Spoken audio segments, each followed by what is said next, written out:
Fire Radio. I don't know how I follow up on that. That's very kind. I'm just a dumb fireman, truly, and you're going to learn that today as I speak. But Brad, thank you for the invitation. Too kind on the introduction. I don't like stages. I like to wander, but it's kind of a weird setup, so I guess I'm going to have to hang up here. Thank you for spending your Saturday here. I'm not going to keep you the whole day. I only have 475 slides, so we'll navigate through it. But I want to thank you guys for being here. The message I talk about today is generational. There's a lot of conferences, a lot of guys out there, and you're okay? You can hear me? I don't need the microphone? Okay. There's a lot of programs out there today. Most programs out there today in the American Fire Service talk about operations, tactics, considerations, firefighting. There's a whole nother side to the job that I tend to get more questions about than anything else, and that's how do we navigate the firehouse? How do we navigate today's fire department? How do we navigate the differences between young and old? See, when we started National Fire Radio, and I'm going to go into my whole story, but I just want to give you a little background. Is anybody not familiar with myself or National Fire Radio? Just curious. Awesome. I love you guys. Because hopefully today you understand where I come from and why I do what I do. Because I get to do this. I get to travel all over the country. I go to conferences. I go to different places. And I get to talk about the job. And on my podcast, I end every single podcast by saying, talk about the job. Take this conversation, the podcast, take it back to your firehouse and talk about it. Because as we talk about the job, we're making the job better. Meaning, the more we live in, the more we confine ourselves to the job, the better it gets. We need to immerse ourselves. It is okay to love the job. It's okay to love the guy and girl next to you that are on the apparatus, the ones riding backwards, the ones riding forward. It's okay. And we should be proud of it. For you guys to be here today, you're not the ones that need to hear this message. That's the thing. The ones that we need to reach don't come to events like this. And so for me, that's part of my struggle. And so what the idea was with National Fire Radio when we started it was to build a platform that can tell the stories of the senior man, capture the culture and traditions of the fire service so that it lives in perpetuity on the channels that matter. How many people are reading magazines today? You're still reading them cover to cover, fire engineering when they come. Cool. Out of the guys that raise their hands, probably everybody's over close to 40 years old and over. The younger generation, is the younger generation reading Fire Engineering magazine? No. Why? I don't mean to put you on the spot, but why? It's not convenient, right? I get all my information. Can't read. That's good. That's it too. Out of a magazine like that, they can only publish so many articles every single month. And then they make you go look for more information. They make you go look for it instead of them bringing it to you. There's a broken system. It's not just in our firehouses. It's in the American Fire Service. We need to start getting back in the way of taking the friction out of the system and giving the information and content to the generations on the platforms that they consume it on. That's what we need to do. And so that's what I'm setting out to do with National Fire Radio, going on our 6th year this March. I'm very proud of it. So anyway, I want to give you a little background about my story, who I am. I think my story matters because it tells the story of why I do what I do today. So this is a brand new slide. Brad, you probably didn't see this slide before because back in September, I had the opportunity with National Fire Radio and my team. We went to Hawaii and I documented the fires that happened in Maui. I spent 7 days in Maui. It was the most unbelievable experience of my life, so much so that I made a point of taking my wife and children with me on that trip. We stayed in Maui.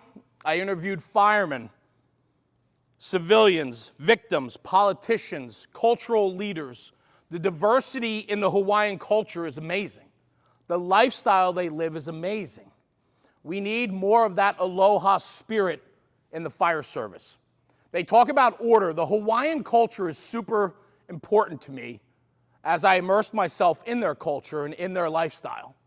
And we had a full access pass to everything there. We went through Lahaina. I saw the thousands of burned out buildings. I met survivors. I met people that lost everything.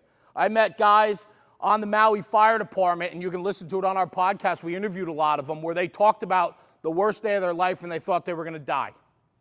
They had engine companies blocked in. They had guys underneath apparatus gasping for their last breath of air. They're lucky they didn't lose entire companies that day. They were consumed by fire, and there was nothing they could have done. The cards were dealt against them. So we set out with National Fire Radio. We had this incredible opportunity to go there and document the story, and it changed my life. And that's no bullshit. I'm a no bullshit type of guy. Pat Sharkey in the front row, he's a friend of mine, has nothing to do with the fire service other than his father being retired from the job.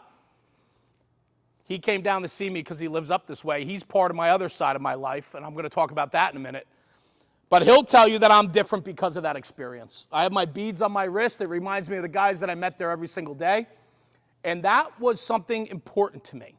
It changed me because it made me put in perspective how important life truly is and how fast it can be taken away. But the aloha spirit, the Hawaiian people believe in one thing, one important thing, order. What is up, what is down, meaning order matters, just like in the fire department. Whether you're the dishwasher or the president, whether you're the head of the household or the guy that's doing the laundry, we all have our place in the order, and we have to know where we fit in the order in order to contribute. And if we all contribute where we belong, we are successful. It's the same thing on the fire ground. There's a lot of parallels between the Hawaiian people and their culture and the American Fire Service. So it was a spiritual thing for me. I talk about it because it had such an impact on me and my family, and I got to share it with my family, and we're still putting out content, interviews, and so on. It was just an incredible experience. So I just like to throw this slide up there because it gets me and allows me to talk about it a little bit. So for me, family's everything. I just realized this morning on the way here, this is my father, 81 years old, will be 82 this year. In the volunteer firehouse, that guy still comes out 3 o'clock in the morning. 700 runs a year, this guy's still running out the door. He loves the fire service. He raised me in the firehouse. He's my everything. Everything in my life revolves around my father because he gave me such an incredible upbringing, and I'm super proud of that. I didn't get it early on. I get it today. He's one of my best friends. I look up to him. This picture to me is super special, super important to me, and it's the family business. I'll give you a little background on that. But he is everything. But what I realized on the way here this morning is I don't have a picture of my wife or kids in this whole presentation. So anyway, outside of the firehouse, I'm a 29-year fireman. I'm a volunteer fireman. Never went career, and I'll tell you why in a few minutes. But I had every opportunity to be a career fireman. I deferred the job more than twice. I had opportunities. I was just telling these guys before that I could have been retired by now if I took the job at 20 years old. But I had this sense of debt to my parents. My parents were able, they gave me a good upbringing. My father worked hard. He created a business in 1980 called Tri-State Bearing. He gave us an incredible living, a great upbringing, and I'm grateful for it today, but I took it for granted when I was a kid. I didn't understand it. And through that business that he created, he wasn't home a lot. He worked hard. He worked 12, 14-hour days, 6 days, 7 days a week. Yet he still gave back to his community. He still gave me a sense of civic-mindedness. He taught us how important the fire service was. I wasn't one of those kids that was allowed to have free reign at the firehouse. It's not like we could go down there and the kids could run around. We had to have utmost respect for the firehouse. When I went to the firehouse, it was for something, an event, or we were driving by and we would beg him to go look at the trucks or jump on the trucks.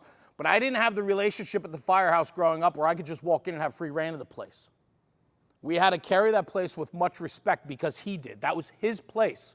And if we went there as kids, my brothers and I, it was done through absolute respect. Respect for the equipment, the men, the department.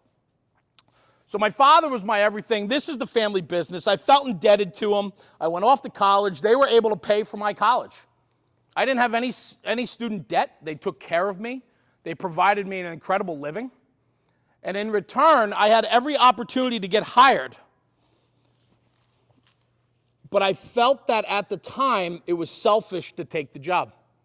I felt that I owed it to my parents and the family business that raised me to give back to them. And so I deferred the job once, I deferred it twice, I was on many other lists, my number was called, but by then I graduated college, went into the family business, and by then I had a career in front of me that it was hard to turn away from. In retrospect, I don't have any regrets in life, none. I think everything we do in life makes us who we are today, the good and the bad. This is one thing, though, that hinges. I'm like, man, I would have loved to be a career fireman because it would have given me what I have today. But I don't know if I'd be here today than standing on this stage speaking to you guys. And so life works in funny ways. So I felt indebted to the family business, so I never went into the career fire service. And so I'm a 29-year volunteer firefighter who loves the job probably more than most career guys. I live this. I love it. It is my life. I just happen to do something else that pays the bills. That's me. I grew up that way, right? Tommy Boy, one of probably top 10 movies. I mean, if you're in my generation, you understand that. You get it. There's Happy Gilmore. There's, Billy Madison. There's a few, right? I was Tommy Boy. My father is Tom Donch. I'm Jeremy Donch. I was Tommy Boy. Fat, drunk, and stupid was no way to go through life. See, growing up, I was given everything. I had a good upbringing. My parents didn't give me a lot of diversity. They didn't give me a lot of issues where I had to learn how to deal with them on my own. I was given a lot of things, and I took it for granted. And through college, I went to college for 5 years. Should be a doctor. I'm not. I'm a ball-bearing salesman and a volunteer fireman.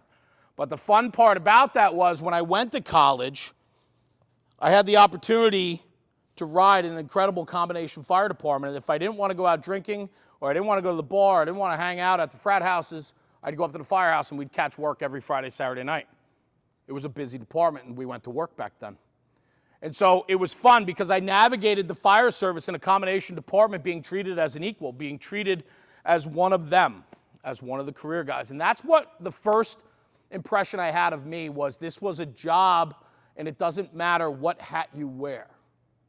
It's a job. The fire doesn't care where you come from, who you are. It's the same on every fire ground. It doesn't matter who's behind the line or who's searching above. It doesn't matter. And so you got to be on your game. I grew up as Tommy Callahan. That was me. Not proud of it, but it's part of my story. It's who I am. And at some point, I had to grow up. See, in the family business, things were good. I was given a credit card, a car. You're an outside salesman. Go develop business. And so it was like I was the boss's kid, man, and I was your typical boss's kid. I was a mess. I had no direction. I just thought this was the way it was going to be. 2008, 2009 comes in the family business. Now, if you're involved in a family business, cash flow is typically always tight. You're taking, you're giving, you're taking, you're giving. We're paying family members and so on. 2008, 2009 comes. The economy tanks, starts to bottom out. My father pulls me aside and says, hey, we have to let people go or you're out. What are we doing? Decision time. So I needed a job. My job was good. So I said, well, we're going to have to let people go. And he said, fine, then you're finally going to have to learn this job. And my father held me to it. He took my car away, took my credit card away, took me from the outside, brought me inside, and I had to learn the family business. We had to let 3 people go that day for the fat, drunk, and stupid kid, the boss's kid. You want to talk about carrying a heavy weight? That weighed very heavy on me. Very, very heavy on me. I grew up that day. I learned the family business. I got pretty good at it. Actually, I got really good at it. I learned it very well. I became one of a young guy in an older gentleman's industry. This is bearings, power transmission equipment, pumps, motors. I got very good at it. I'm still young. I'm going to be 47 in 2 weeks, and I'm a young guy in this industry. We built that business. I helped my father scale and build that business once I went all in on it. That's where my friend Pat Sharkey comes in, because eventually we sold the business. So about 5 years ago now, we sold the business to a competitor. My father's semi-retired. He still can't retire fully, so he still works part-time for us. I work as a salesman for them outside of National Fire Radio. And now I work for somebody else, and I love it because I sleep really well at night these days. But I hit 40 years old right before the sale of the company. I came to a crossroads. I realized that in a family business, I'm the youngest of 3 sons and my father, and we all worked for the business.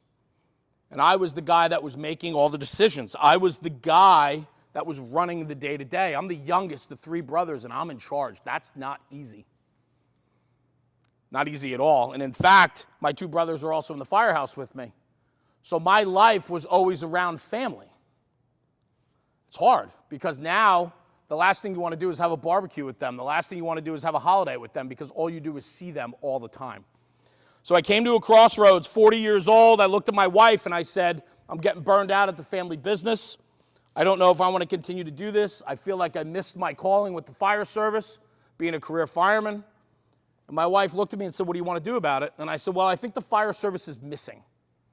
I think there's a disconnect. I'm watching a lot of older guys leave the firehouse, taking all their experience and stories with them because they're disgruntled and pissed off. 20, 25, 30, 35 years in the fire service. The last 2 or 3 years, there's a disconnect, a communication. They're pissed off at management. Management's pissed off at them. They got union infighting. The volunteers didn't vote for them. It goes on and on. It doesn't matter what department, what company you're in, this shit happens. And what happens is a decorated 20, 25, 30-year career gets overshadowed by 3 years of bitterness or anger. They leave the job and they take everything with them in a career where we need to pass it along. And so I said to my wife, I said, the fire service is missing. The institutions that are out there that are paying it forward aren't paying it forward the right way anymore. They've put friction in the system. They've built friction because they're requiring firefighters to go find the information instead of what we're supposed to be doing in the fire service is paying it forward, giving it to them. And so I said, I think I want to start a podcast where I can because I'm a talker. I'm a storyteller. I like to listen. I talk a lot. I actually listen more, believe it or not. My friends won't tell you that. They'll tell you, Pat will tell you I don't shut the fuck up. Excuse my language. I don't shut up. But I actually listen more. And that's how National Fire Radio got started. My wife looked at me and said, well, then you go do what you think you need to do. And in typical Jeremy fashion, I don't do anything small. So I went all in. I created a podcast capturing the stories of the senior man in perpetuity. That's what it's all about, paying it forward. So I came to a crossroads. It was time for a change. Things happen in funny ways. We were able to sell the company. It gave my father an out.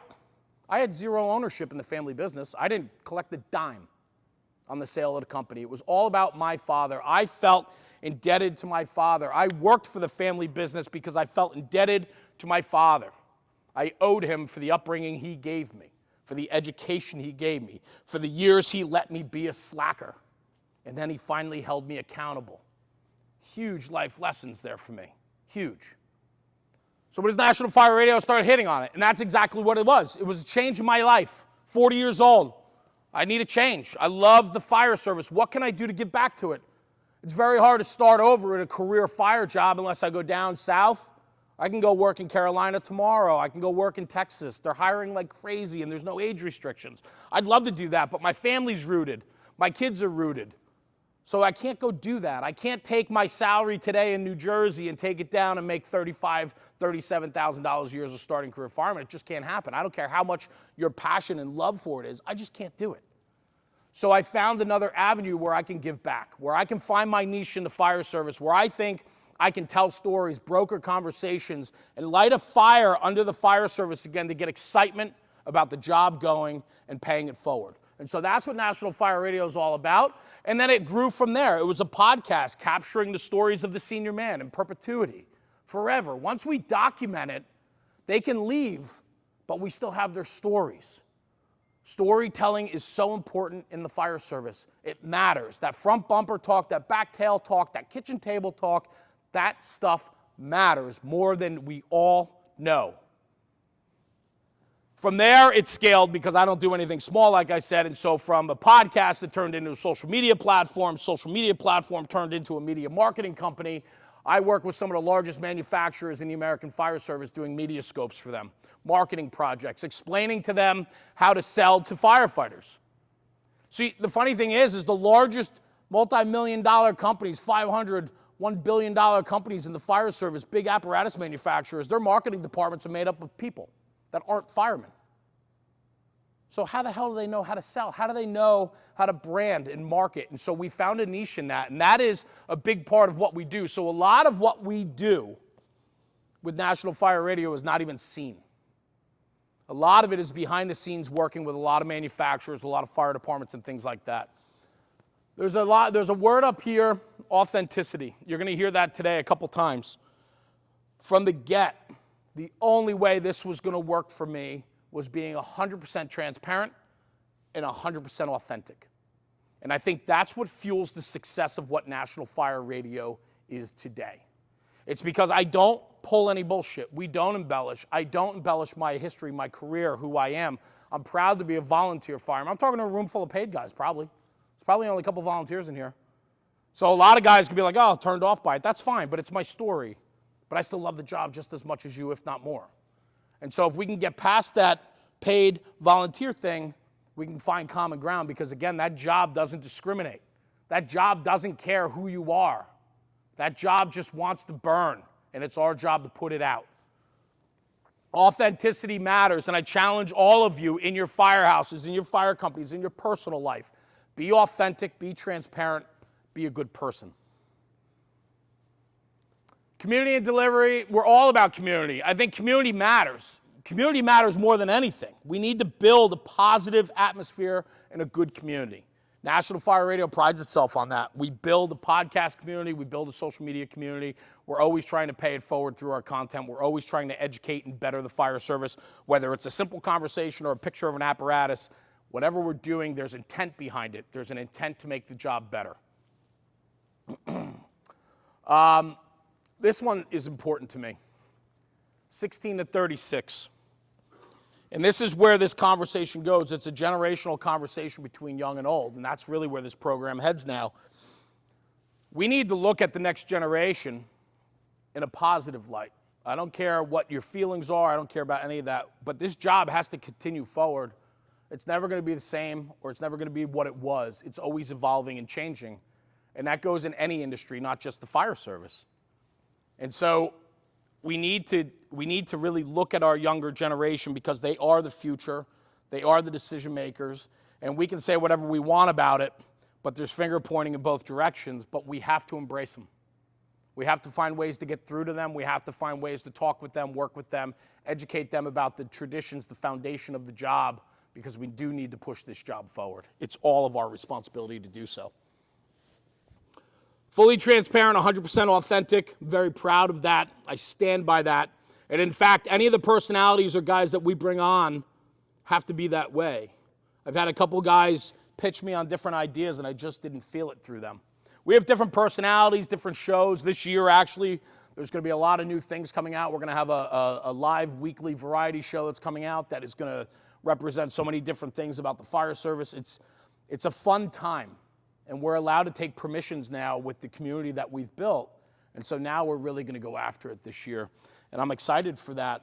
But we have to be transparent and authentic. It's the only way it works, and it's the only way people can have buy-in. The job. I mentioned it before. We all do it. So today, in my presentation, I talk about the job. On the podcast, I talk about the job. It's the job. You can break down what a job is. You get paid for it. You don't get paid for it. Whatever. It's a job. I don't care. Again, the job doesn't discriminate. So today, when I talk about the job, it's the job. The fire service, going to fires. I love going to fires. I can't get enough of them. We all do it, and I'm guilty. Everything I say up here today, I'm guilty of. I violated every single thing I talk about in this program. We all do, every single day. Not one of us can walk that straight line every single day. I have good days, I have bad days. I have days I'll get out of bed, I have days I don't want to get out of bed. There's days I yell at my kids, I yell at my wife, there's days that I'm mush. That's reality. So let's talk in reality. So I'm guilty about everything in this program today. I'm guilty. I'm guilty. The greatest generation, 1901 to 1925. So the way this program goes, I'm going to break down the next couple generations now so you guys understand. You get a little background on them. You understand where they come from because it all comes together, I hope, in the program between young and old and finding those gaps and why there's a disconnect. And that's what a lot of these slides have to do with now. The greatest generation, it's the World War II, right? A lot of them are soldiers that, a lot of people in this generation fought in World War II. They didn't spend money. They were very frugal. It was a generation of hardworking people. They were impacted by the Great Depression. And so they didn't have much. They didn't come from wealth and excitement. They came from dark times. And then they got put into a war, and they come home to better our sense of pride and ownership of the United States. The silent generation, 1925 to 1945. So right now, 78 to 98. This is my father's generation. They're the smallest generation because they were impacted by the Great Depression and World War II. So it's the smallest generation. McCarthy-era government, so they didn't speak out on social issues. They were in line. They were conformists. They followed the letter of the law. They didn't get loose. They were conservative, and they're working within the system, the confines of the system. So this is a generation that put their head down and worked hard. The boomers, 46 to 64, ages 59 to 77. Still got these guys in the firehouse, okay? I mean, the silent generation too. We have silent generation guys probably in the volunteer firehouses. Baby boomers we still have in the career departments. Hopefully, we still have some that are sharing their knowledge and experience. Ages 59 to 77.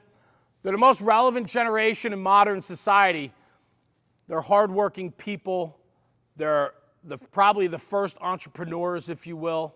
They're hardworking people. They're independent, often misunderstood. A lot of times they're compared to like millennials because they're just a little bit misunderstood. Integral and present for many of the technology advances in the last 50 years. That's important, and that's going to go to my generation, Generation X, and I'll get to that in a moment. But that's an important part of the conversation. Generation X, that's my generation. It is obviously the best generation. The Breakfast Club, you guys familiar? Please tell me. Somebody here knows the Breakfast Club? Okay, cool. Thank you. I appreciate it. Guys, the other thing, too, don't be afraid to talk, shout out a question. You have anything you want to add? I'd love to hear it. I like to work that way, so please. 65 to 79, 44 to 58. I'm going to be 47 this year. Graduated high school in 95. Should have graduated college in 99. Went to 2000 because I was having a good time. Thank you for the laugh. You're probably the same age as me. I knew life before the internet, and I obviously know life after the internet. So my first email address, to put it in perspective, my first email address was my freshman year of college. I was cruising the AIM chat rooms looking for divorced moms, single women. I mean, that's what it was, man, right? It was like, open season. I mean, that's what it was. So the internet, AOL, like if you remember dial-up, it was crazy times. This was this whole new world that opened up to us.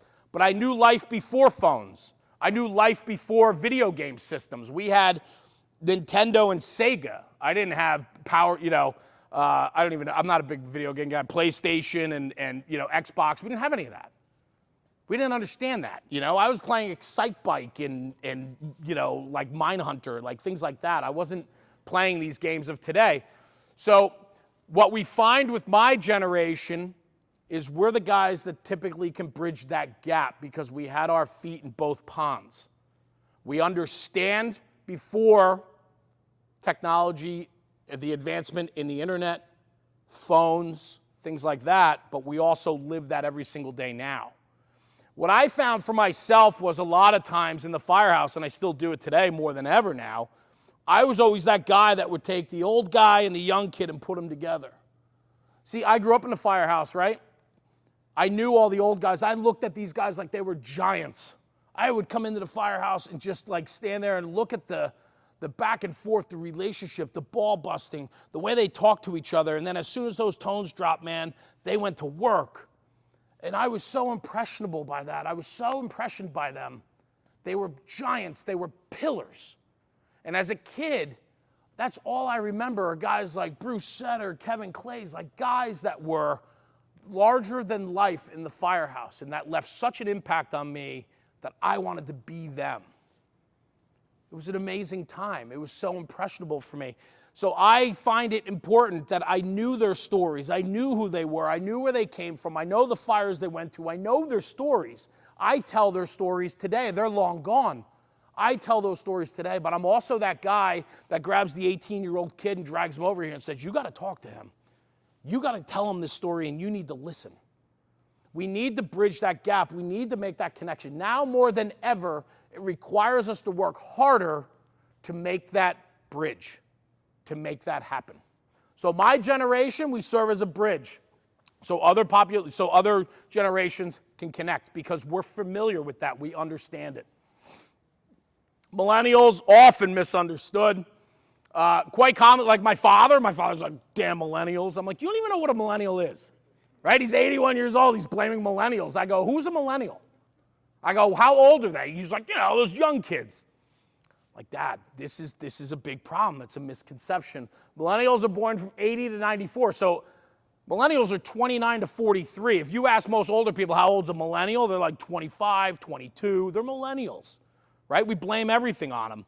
When in fact, they're often understood, mislabeled. They're always blamed for stuff. And to be honest with you, millennials are a very hardworking group of people. Their focus is different, though. It's a different type of hard work. Generation Z, 95 to 2012, 11 to 28. My kids are there. I got 3 kids in that group. I got an older son. I'm going to give you my family breakdown in a minute. They're exposed to social media. They're the first generation to deal with cyberbullying and internet-related issues. First generation to truly deal with school violence, which is crazy because growing up, for most of us, that was never a thing. There were fist fights. And fist fights wasn't even suspension when I went to school. It was like they broke them apart, they'd put them in in-school detention, and they're back in class the next day. This is a different world today. And so a lot of times where we find the misconnect, the disconnect, it's because we're holding ourselves to values we remember or values that we lift up, but they're not reality today. They don't reflect on today's generation. Good or bad, it's not today. So we have to be real in our conversations and approach. Generation Z, they're dealing with a lot of things that I didn't deal with. So of course they're going to be different. Gen Alpha, 2013 to 25, 0 to 10, youngest generation United States. This is interesting. First generation to be born with parents who grew up with the internet, cell phones, tablets, social media. Think about that. They don't know any better. So when we go out to dinner and we laugh at that couple, now no offense, some of you younger guys might have younger kids and you plop an iPad in front of them at the table and their kids on their headphones. I don't know if that's right or wrong. In my world, I don't think it's right. But I grew up that way. But now the parents of Gen Alpha kids, they're the first generation to have tablets and computers and the internet in front of them. That's all they know. They walk with their head down. I walk with my head up. I look around, I engage, I look at people. I smile at people. They're always busy. Those are the ones, you ever see the videos where they're walking in the mall and they fall in the fountain because they're on their phone? It's hilarious. I love it. Anyway, but that's that generation, right? So the kids that they're raising are obviously going to feed off the parents and what they know. I'll give you a little story. My wife and I, we have 4 kids. Michael, Kendra, Paige, and Lily. Michael's 30, Kendra's 28, Paige is 17, Lily's going to be 16 this February. 30 and 28, Michael and Kendra are my stepkids, but they've been mine since they were 5 and 6. So they're my kids. My wife and I have been together for a long time. My wife had them very early on in a previous marriage. They became my kids at 5 and 6. They're still my stepchildren, but they're mine. There's no distinction between any of my kids. Michael lives in Hoboken, New Jersey, which is a small city right across the river from New York City. He works in New York City, super successful and professional. He's going to be 30, just got engaged. I'm super happy for them. Michael and Jenny will be married this year. Kendra's 28, runs a very successful gym, went to school for kinesiology, fitness. She's an incredible kid, had to overcome a lot of diversity. She has dyslexia, had to deal with that her whole life. She still deals with it in a professional life, but found ways around it, and I'm very proud of her. She's an incredible kid. My 17-year-old Paige, she's a junior this year, just got her license last month. It's freaking me out that she's like, I'll be back, Dad, and jumps in a car and drives away by herself. Freaks me out. She's an incredible kid, incredibly talented, artist, very talented with her hands. Her creativity is just leaps and bounds ahead of anything I could ever imagine. And my daughter Lily reads 700 pages a week. She's a voracious reader, super smart, just an incredible kid. She's going to be 16 and she's a sophomore. I am blessed. I am 100% blessed. I have a beautiful wife who is my rock at home that lets me travel, lets me do things like this. I travel all over the country, guys. Between now and like the end of March, I'm going to be in like 8 different states doing programs, conferences, all different projects. I travel a ton these days. She's my rock at home. The point of all that is, because I want to give you just my backstory, right? The point of that is my wife and I, because we came from Gen X, we don't like phones at the table. Pat's been out with my family, right? Pat's a friend. He comes from my professional life. The company that bought us, that acquired my family business, Pat worked for them and still does, obviously, and we have a professional relationship there, but he's become a friend. He has seen my family. He sees my kids. He knows my kids. When we go out, we keep Uno cards in my wife's purse. And as a family, from 30 down to 16, when we go to breweries, restaurants, because that's what we like to do on the weekends, that's how we get back together after a crazy week. We like to have Sunday fun day. We don't take our phones out. My 16 and 17-year-old kids aren't on their phones when we're together. We're playing Uno. We're engaging. That's important. But my point of all that is it takes work. My wife and I know it takes work. I'm proud and lucky, but I know that a lot of how my kids are and who they are today is because of the hard work we put in parenting them. It's the same thing at the firehouse. We have to put the work in. The work matters. The problem is a lot of us are getting lazier and lazier. Things are coming easier and easier, and so why are we going to work harder and harder? It's easier to put that iPad in front of that kid, and then we can point fingers as outsiders and go, man, I can't believe they do that. And then as soon as you turn around, you're with your wife, and then you're on your phone. It's hard to look in a mirror. It's hard to break it down. We like to point fingers. We like to look. We like to jest. We like to talk about other people. We like to say, look at that kid with his headphones on in the restaurant. That's crazy. I don't even get it. And then you turn around and you're on your phone.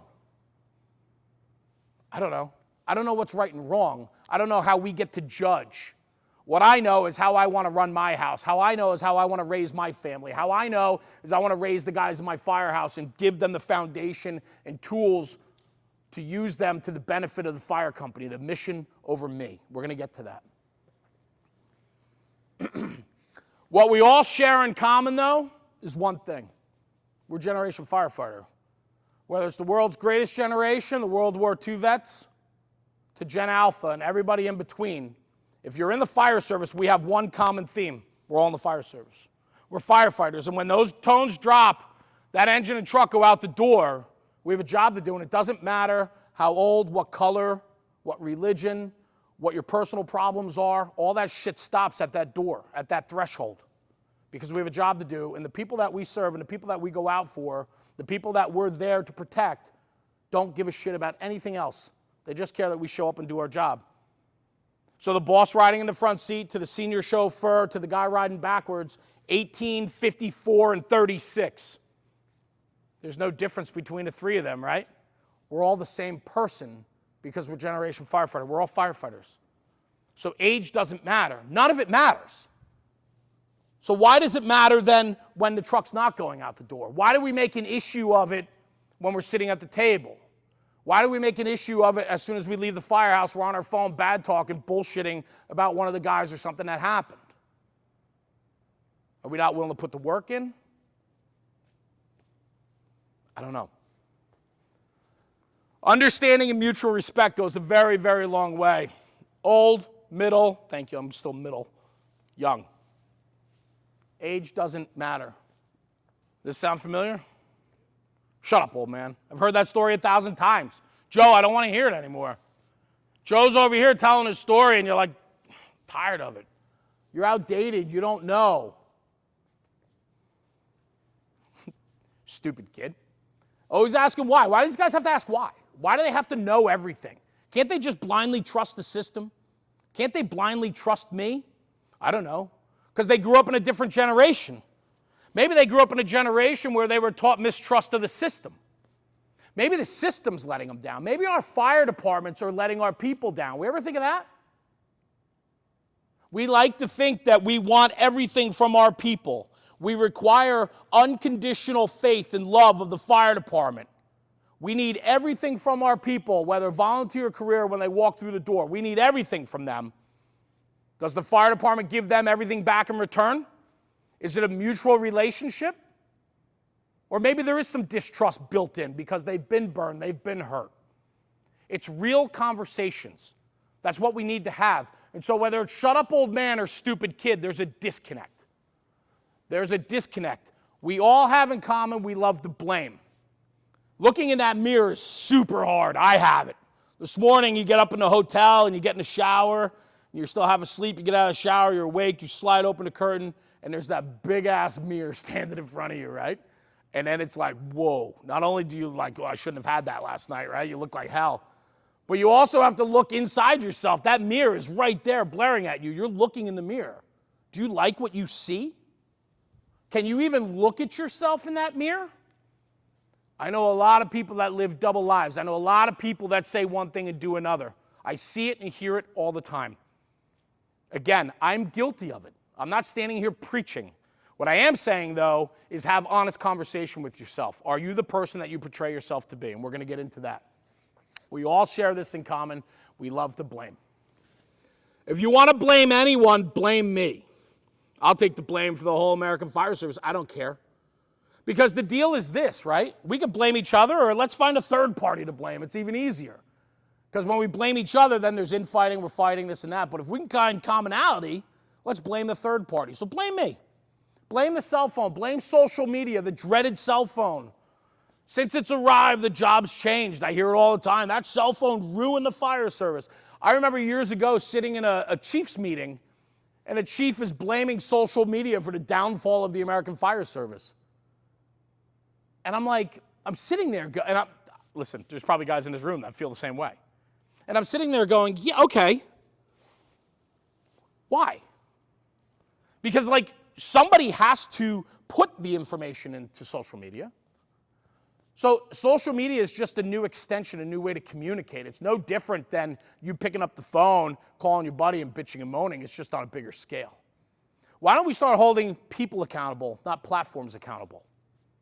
It comes down to the individuals, how they handle themselves, what they do. They're responsible. It's not the platform, but if you want to blame the platform, blame me. Blame, platforms like National Fire Radio, where we're 100% authentic and transparent. The problem is you can't blame me because we're putting out good things into the job. We're creating betterment for the job. So you can't. So now you need to start refocusing and saying, maybe it's not a platform. Maybe it's the individual. Embrace it. We want to blame it. We want to vilify it. Why don't we embrace it? When we embrace it, we can control it. We can put parameters to it. We can make it work in our favor. If you find guys who are disconnected in the firehouse, we're building firehouse. I just had this conversation yesterday. I was up in Brockton spending a lot of the day with Chief Nardelli up there, who's become a dear friend. I mean, what a great guy. And he's a fireman's chief. I mean, he's for his people. It's fun to watch. The conversations we had in the firehouses yesterday with his guys and how he's just so in on his people. It's infectious, right? But he's talking about the build of a new firehouse. They're talking about individual dorm rooms instead of a dormitory. They're talking about where guys are going to be able to disappear into their own little nooks and crannies now. Not like the old firehouses that are just big open rooms where everybody has to be together. We can't allow things like that to affect what we need and want out of this. If you create an environment of excitement, if you create an environment in which we promote the mission over the individual, they will come. We're going to talk about that a little bit more on a couple of these slides. So embrace it. Embrace today because it's not going anywhere. Social media is not going anywhere. Podcasts aren't going anywhere. Streaming services have taken over national cable television. More people stream than have cable these days, believe it or not. Things aren't going to regress, they're progressing. So you have to get on board. And if the people that don't choose to get on board are the ones that are having the struggles. They're being left behind at a pace today that nobody's ever seen before. The advancement in technology, the advancement in how we operate, the advancement of our lives, it's faster today than it's ever been. You have to get on board. And if you get on board, you can then be involved. And if you're involved, you can make and choose how we forge our paths. Why the disconnect? We're going to go over a bunch of things. Foundation, morals, ethics, values, communication, lack of understanding, which is respect, patience, environment, and much, much more. The and much, much more was my 10 o'clock edition last night because I threw in more slides last night. My wife and I chose to have a dry January. I don't know why. We just chose to do it. And so, usually the night before, if I'm in town, I'll go to I'll have dinner, have a drink or two, go up to the room, chill out, go to bed. Last night, I didn't have any, I drank seltzer, And then I get back to my room and I'm like fired up. And so what do? I bang out more slides and get back into the program and get excited about it. It's fun.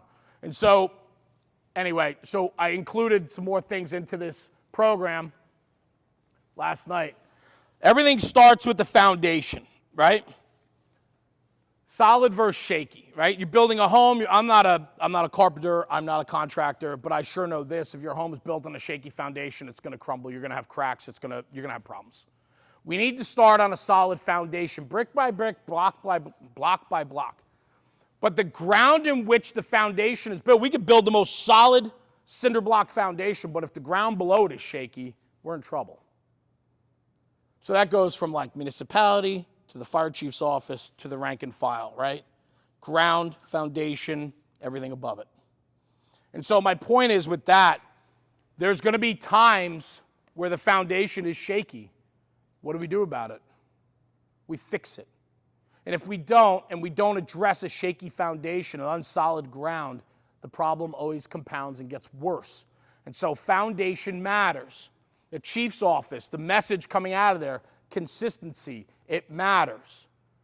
The company bosses, the information, the way they discipline, the way they hold themselves and hold their people, it matters. How firefighters look, act, care about the job, it matters. All of it reflects on the job, on the mission. And so we need to make sure that we're on solid ground and a solid foundation. All of our routes can be different, but the mission is the same. When the mission is the mission, when we put that in front of ourselves, we will win. Morals, ethics, and values, never sacrifice them for anyone else. You have your own, and your morals, ethics, and values are built on what you've learned, what you know, what you read, who you're around, who you want to be with. We could break down all of these. Moral standards or behaviors, beliefs concerning what is or not acceptable for individuals. Ethics, moral principle, govern individuals' behaviors and conducts and values. Things you believe are important in the way you live and work.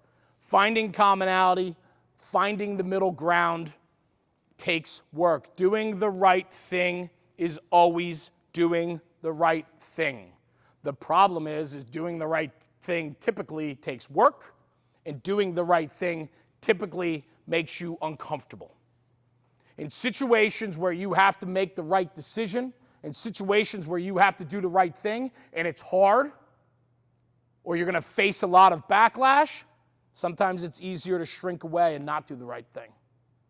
But doing the right thing is always doing the right thing.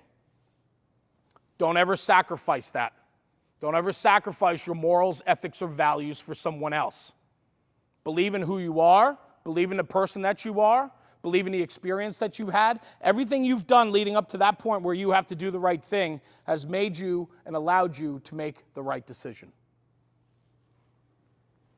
I love that. Communication. Talking for the sake of talking, God, we have those guys. Am I one of them? Maybe. I like to think there's a message in what I say, though, right? A lot of talking and communication, I said it earlier, we can talk all we want, but are you listening? Everybody has an opinion. Does your opinion truly matter? Probably not. On social media, we'll put up posts. I was actually having this conversation on the way here this morning with a buddy of mine. Called me and said, hey, good luck today. You know, we talk every day. He's like my best friend. Called me. We were talking about some business stuff, some things we're working on. He knew I was up early because I was doing this. Called me real quick. He's in Missouri, so he's an hour behind. He's a workaholic. So he called me. We're working on some projects together. He says, good luck today. We're going over a few things. And I said, you know what's great? I said, we post all the time. We probably do across all mediums with National Fire Radio, from podcasts to all social media platforms, and everything else that we do. We probably do upwards of 300 to 500 posts a month. Wild, right? It's like the number's numbing. We're capturing attention. We're bringing content to the firefighters. So I don't get to post once a day. If I want to make an impact and tell our story and get our message across, it needs to be prevalent at any time of the day for you. And I hope that we're in most of your feeds every single day. I said to him, it's unbelievable how people think their opinions matter. Now, we're in this room, every single one of you, because it's not a big crowd. I can engage each of you, and I value your opinion. I respect your opinion. But does your opinion matter? Maybe. Maybe if I believe in it, it matters, but I can also dismiss it, but I could do that with respect and grace, right? And so I said to him, I said, my favorite thing on social media these days, it's great because the trolls are amazing. We have trolls all the time. It's social media. I love them. They fuel me to do more. They fuel me to be better. And I also like to give it back a little bit too every once in a while. A lot of times I'm quiet with them. My most passive-aggressive thing is like when they say something, I'll send them a direct message, not even in the comments. I'll send them a direct message, and I'll just say, I'm really sorry, man. I'll try better next time. They don't know what to say. You get nothing back in return, right? These guys think their opinions matter. They think that their experience and knowledge is better than all of ours. I have people commenting on fire apparatus that they've never seen before, set up for the way that first do works, and yet the internet guys know better how that engine should be set up. It's freaking mind-boggling. It's awesome. I'm like, man, you guys are incredible. You're all the way in California, and you know how they work in Bellingham, Massachusetts? It's incredible. Like, thank you. Thank you.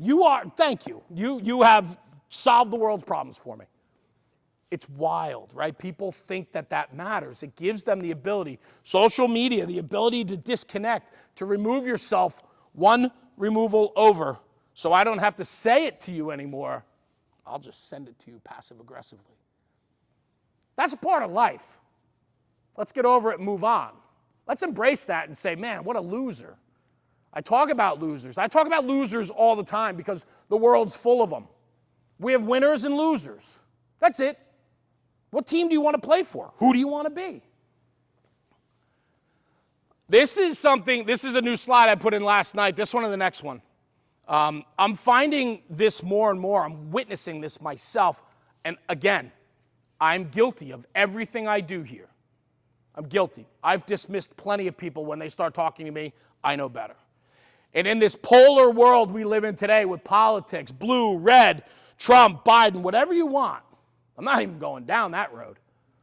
But we've become so polar that we're unwilling to even listen to people anymore. Now, there's a time and place in the fire service. If you're wrong, you're wrong, and your boss is going to tell you. Your senior guy is going to pull you aside. Delivery matters, and we're going to get into that. But when you're wrong, you're wrong. In the fire service, you don't get a chance sometimes to be like, but. No, it's wrong. You fucked up. We're going to talk about this. We'll address it later. That's okay. That's part of how we operate. That's who we are. I shot some comments at a kid the other night at a fire. It wasn't even a fire. It was a smoke condition in the basement of home. The electrical panel burned up. I get there like third due, come down the stairs, turn the corner. There's a kid in there that didn't belong in there. I look at him like, you, get the fuck out. He looks at me, and I'm like, get out. You don't belong in here. He's a young kid. He's a probationary guy. He wasn't supposed to be in a basement. It's smoke. I'm like, get out. I thought he was going to cry. I don't think anybody's ever spoken to him like that before. He's like a 19-year-old kid, 18-year-old kid. I don't think anybody's ever spoken to him like that. I was short. I was gruff. I was curt. I wasn't kind. But he knew better, and I knew it. And I was pissed about it. So what I found was 20 years ago, that would have been the end of the conversation. We would have gotten over it, went back to the firehouse, he would have moped around, and then like on the next time I see him at the firehouse or something, we would have been okay. Now you have to like go up to him in the street. So afterwards, we mitigate the issue, the electrical panel's all burned up, we vent the house, blah, blah, blah. Go out to the street, break it down, take my pack off, throw my shit back in the engine, and I see the kid like walking with his head down. I walk over and I'm like, hey, come here. I said, yeah. I said, you know better. He's like, no, I don't. And I'm like, stop. I'm like, I know how I approached. I don't know how exactly I said it, but I had to follow up with him so that he understood there's no hard feelings. This is a game of making decisions. Firefighting is not a democracy. It's not. Maybe around the kitchen table, maybe after the fact we can talk about it, and maybe your opinion will matter at that point. But when we have a job to do and there's decisions that have to be made, it's not society. This is a job that requires tough decisions to be made, and we have rules to follow. When we don't follow the rules, shit happens. So we have to hold people accountable. But I found from 20 years ago to today, I had to handle that situation two different ways. We used to give it to them and walk away from it. Now we give it to them, and now we have to circle back and make sure it's packaged. What does that take? More work. Are you willing to put in that work? It's not his fault. Maybe he's never been talked to that way before. I don't think he was, because I thought he was going to cry. When I was 18, 19 years old, I was considered a grown man. I like to think that the kids coming through the firehouse today, 18, 19, 20, 25 years old, are men. Women. People that are an adult, that can handle themselves. Emotionally, it's a little bit different. When you talk about the greatest generation, how those gentlemen carried themselves during the war years of the American Fire Service, you think their feelings mattered? Those guys would hit themselves in the hand with a hammer and keep moving. Today, we'd have guys go out for weeks, months, can't ride the fire truck anymore for a couple of weeks. I got a bruise. Like, that's the difference today. It's softer. That's not a shot. It's just who we've become. There's a difference, but we have to understand to promote this job and push this job forward, we have to understand those differences between the way it was and where we are today. And we can vilify where we are today and rest our laurels on where we were yesterday, but it's not going to get us anywhere to the future. We have to be real about that conversation. This guy, Joe, I don't know him. I mean, this guy was on Google, so I brought him into my firehouse, right? Joe likes to tell that story. In the volunteer fire service, and even in the career firehouse, when guys retire, 30-year career, and they leave, that's all they had. Think about it. And then they leave. What are we doing for them? Do we welcome them back? Do we want them to come have coffee? Do we want to hear their stories? Does the next generation, the younger guys sitting at that table, even know who he is? Do we welcome them back? And that was what I was talking about before, bridging that gap. Sharing their stories so their stories and experience lives on. This guy's like, I read the quick story of the bio on this guy. He's like 92 years old. They still let him have a leather helmet and a jacket. He's still allowed to hop on the rig in the volunteer house if he wants to go for a ride. Where's the hurt? Where's the harm? Think about what that does for him. It ignites his spirit. It keeps him moving.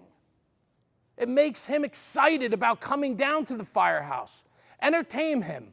Ask him to tell that story again. Ask those questions. Is your time so critical and so important that you can't give him 5 minutes of your time to retell a story? I'm guilty of all this, guys. I don't hang out at the firehouse like I used to in the volunteer firehouse. I don't have the time. I'm on the go. I need to tell myself to stay 5, 10 minutes, have a cup of coffee, go down there on Sunday morning, show your face, let the guys see you, tell a story. We have to do this. It's part of what this is. We need to embrace these guys. Pull someone new into the conversation. Frank, do you know Joe? Have you met him? He's a freaking legend here. Guys, get together, have a cup of coffee. It takes work. I challenge you to put the work in. Stop dismissing each other. Are the senior guys, the older guys, dismissing the younger kids? All the time. I see it all the time. See, the problem is it's a two-way street. The problem is the older guys are pissed off at the younger guys, and the younger guys are pissed off at the older guys. And yet you both do the same exact shit. Let's have real conversations. The old guys, maybe the young kid has a point. Why don't you give him a half a second to say it? We're cutting them off so fast, and I'm doing it. I swear to God, I do it just as much as everyone else. And then I'm like, my program talks about this. What are you doing? Fully transparent. I'm 100% real, guys. I have good days and bad days. There's days I don't want to hear from my 17-year-old daughter about why this is important because I just know better. But maybe I should just take a half a second and give her the respect and listen to her, even when I know she's wrong. See, I'm the type of father that wants his kids to fall down. I want my kids to scrape their knee. I don't want to wrap them in bubble wrap. I want them to have adversity in their life. I want them to have struggles. It's important because it makes them who they are. But the one thing we can do is help them along the way. Give them an opportunity. If they want to ask why, answer them. I'm not saying, why do we have to ventilate this window, Cap? Meanwhile, the place is chugging, right? Why do we have to put a line in here, Cap? That's not the time. It's understanding where it fits in. But if it's outside of where critical decisions have to be made in a timely fashion, give them the respect and entertain their why. Here's what I find. A lot of times guys get threatened by the why because they don't know themselves. That's a fun conversation. I love being a fly on the wall and a kid asks one of the older guys why, and he's like, because we've always done it that way. And I'm like, yeah, but Bob, why have we always done it that way? Maybe he makes a good point. Maybe this is a fresh perspective. It's a kid that didn't grow up in a firehouse, came from a banker's home. He's a white-collar kid that's given everything, but maybe he's got a point. Maybe he's got fresh perspective. Or are we that closed-minded that we're not even willing to lend an ear because we know better? I can challenge you this. The kids today are smarter than we ever were. And they have some incredible ideas if you're willing to listen. Create an environment that allows them to be involved. When you shut them off, we shut it down. And the problem is you're going to be leaving in a few years, and you've stunted their growth. Now what? What'd you do for the fire service? You stunted the growth of the fire service. I'm not saying that this is all sunshine and roses. I'm not saying that every kid brings all this value to the table. That's not what I'm saying. But what we can do is respect one another as human beings, to give them the time and energy to at least hear them. Let's have debate. Let's not get so emotional. There's a slide later on, big letters, that says fact versus feeling. What are we actually arguing about? Are we arguing about fact, or are we arguing your feelings? Hey, Pat, how are you? Good, man. How's everything? Good, man. Just busy. I'm so freaking busy. That's all we bitch about. Guys don't even complain about money anymore. Like when I talk to my friends, like, don't get me wrong, I do pretty well in life. I'm comfortable. I'm happy. I'm content.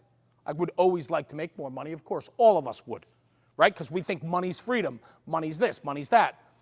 But what are you finding today in conversation when you talk to people? They complain about time. Am I wrong? Everybody complains, oh man, I'm so freaking busy. I'm running here, I got this, I got that. Yet we all seem to find time to do whatever we want to do, right? It's easy to brush off, ignore, and say no. We like to make excuses. When we say we're so busy, it's an excuse. We can always find the time for the things that we want to do. We need to invest time into our people. It's different today. Obviously, I talked about that. Their focus is different. So we might have to even work harder, which takes more time. Are we willing to put the time in? Time. We hold time accountable today. Have a real conversation with yourself. Are you putting in the right amount of time for a career, or on the volunteer side, are you putting in enough time to learn this job and to do it correctly?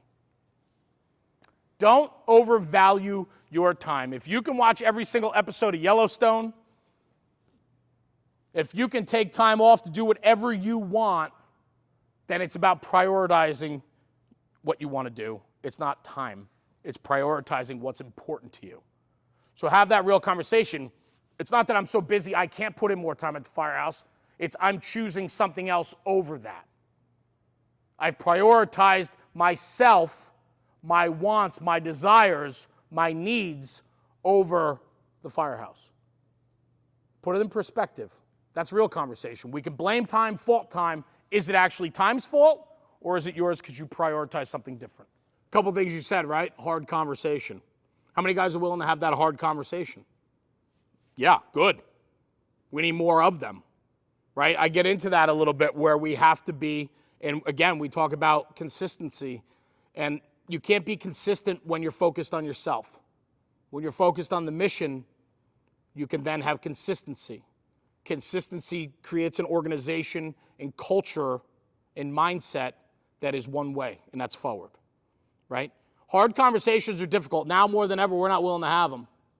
We'd rather shy away. We'd rather change the rules, change a guideline in a volunteer firehouse, change an SOG or bylaw because one guy fucked up and we're not willing to address him. We're going to address the whole. And so now we're penalizing the whole and not the individual. Do we go there? Are we going? What do we got? Here we go. Jobs. If it's a job, I'm out. I'm going. I'm not going to that. No way. Nope. So we're gonna hop in, brother. We're gonna hop into that, man, because that was good. Thank you. I appreciate that. We're gonna hop into that. There's a lot of things. I don't need to read it all to you, obviously. You guys can. I hope most of you can read. Everyone wants to be right, and compromise is always hard. Fact versus feeling, right? Respect comes. A little Aretha? No? All right. Comes from a place of understanding, showing care and interest in others. It's a two-way street. We need to stop dismissing people. Respect is earned. I love that saying, right? If you're, this is something I posted the other day. I got a lot of feedback on it. If you're looking for respect and asking for respect, you probably don't deserve it. These guys lack respect. They don't show me any respect. I'm like, because you're a piece of shit. It's pretty simple. Whether he's young or old, none of the guys show you respect because you don't deem it. You don't deserve it. What have you done for it? It takes work. If you're looking for respect and you're not getting it, look in the mirror. You're the problem. It's not the institution. It's not the kid. It's not the fire company. It's you. You're the problem. And I want to piggyback on that even further. As human beings, we should inherently have respect for one another from the get. That's why there where it says respect is earned, we should give people respect as they come in for being who they are. Now you have to work on maintaining it. Right? It's easy to say, like, you're new, kid, shut up and listen. You'll get your day. Right? You're not giving them any respect when they come in the door. Give them the respect for one, wanting to be a firefighter, going through the training, coming in the door. We should all be giving them a sense of respect out of loyalty for the job. Give them that. It's like everything in this fire service, everything in life now has to be earned. It's like we dangle shit in front of people. And it's like, you can have this, but you got to do this, this, and this to get there. I have a slide that comes up that says, stop saying no, say yes. We're a no society. We make people work for everything they need and want. Why can't we give our people things with reason, within reason? Because when we give too much, obviously it creates entitlement and things like that, and we're going to get into that. That's one of the slides. But my point is this, right? And that's a great, I love that. I'm going to steal that. Thank you. Probably put that in the program. But why can't we give respect out of the gate and then let them maintain it and let them build towards it?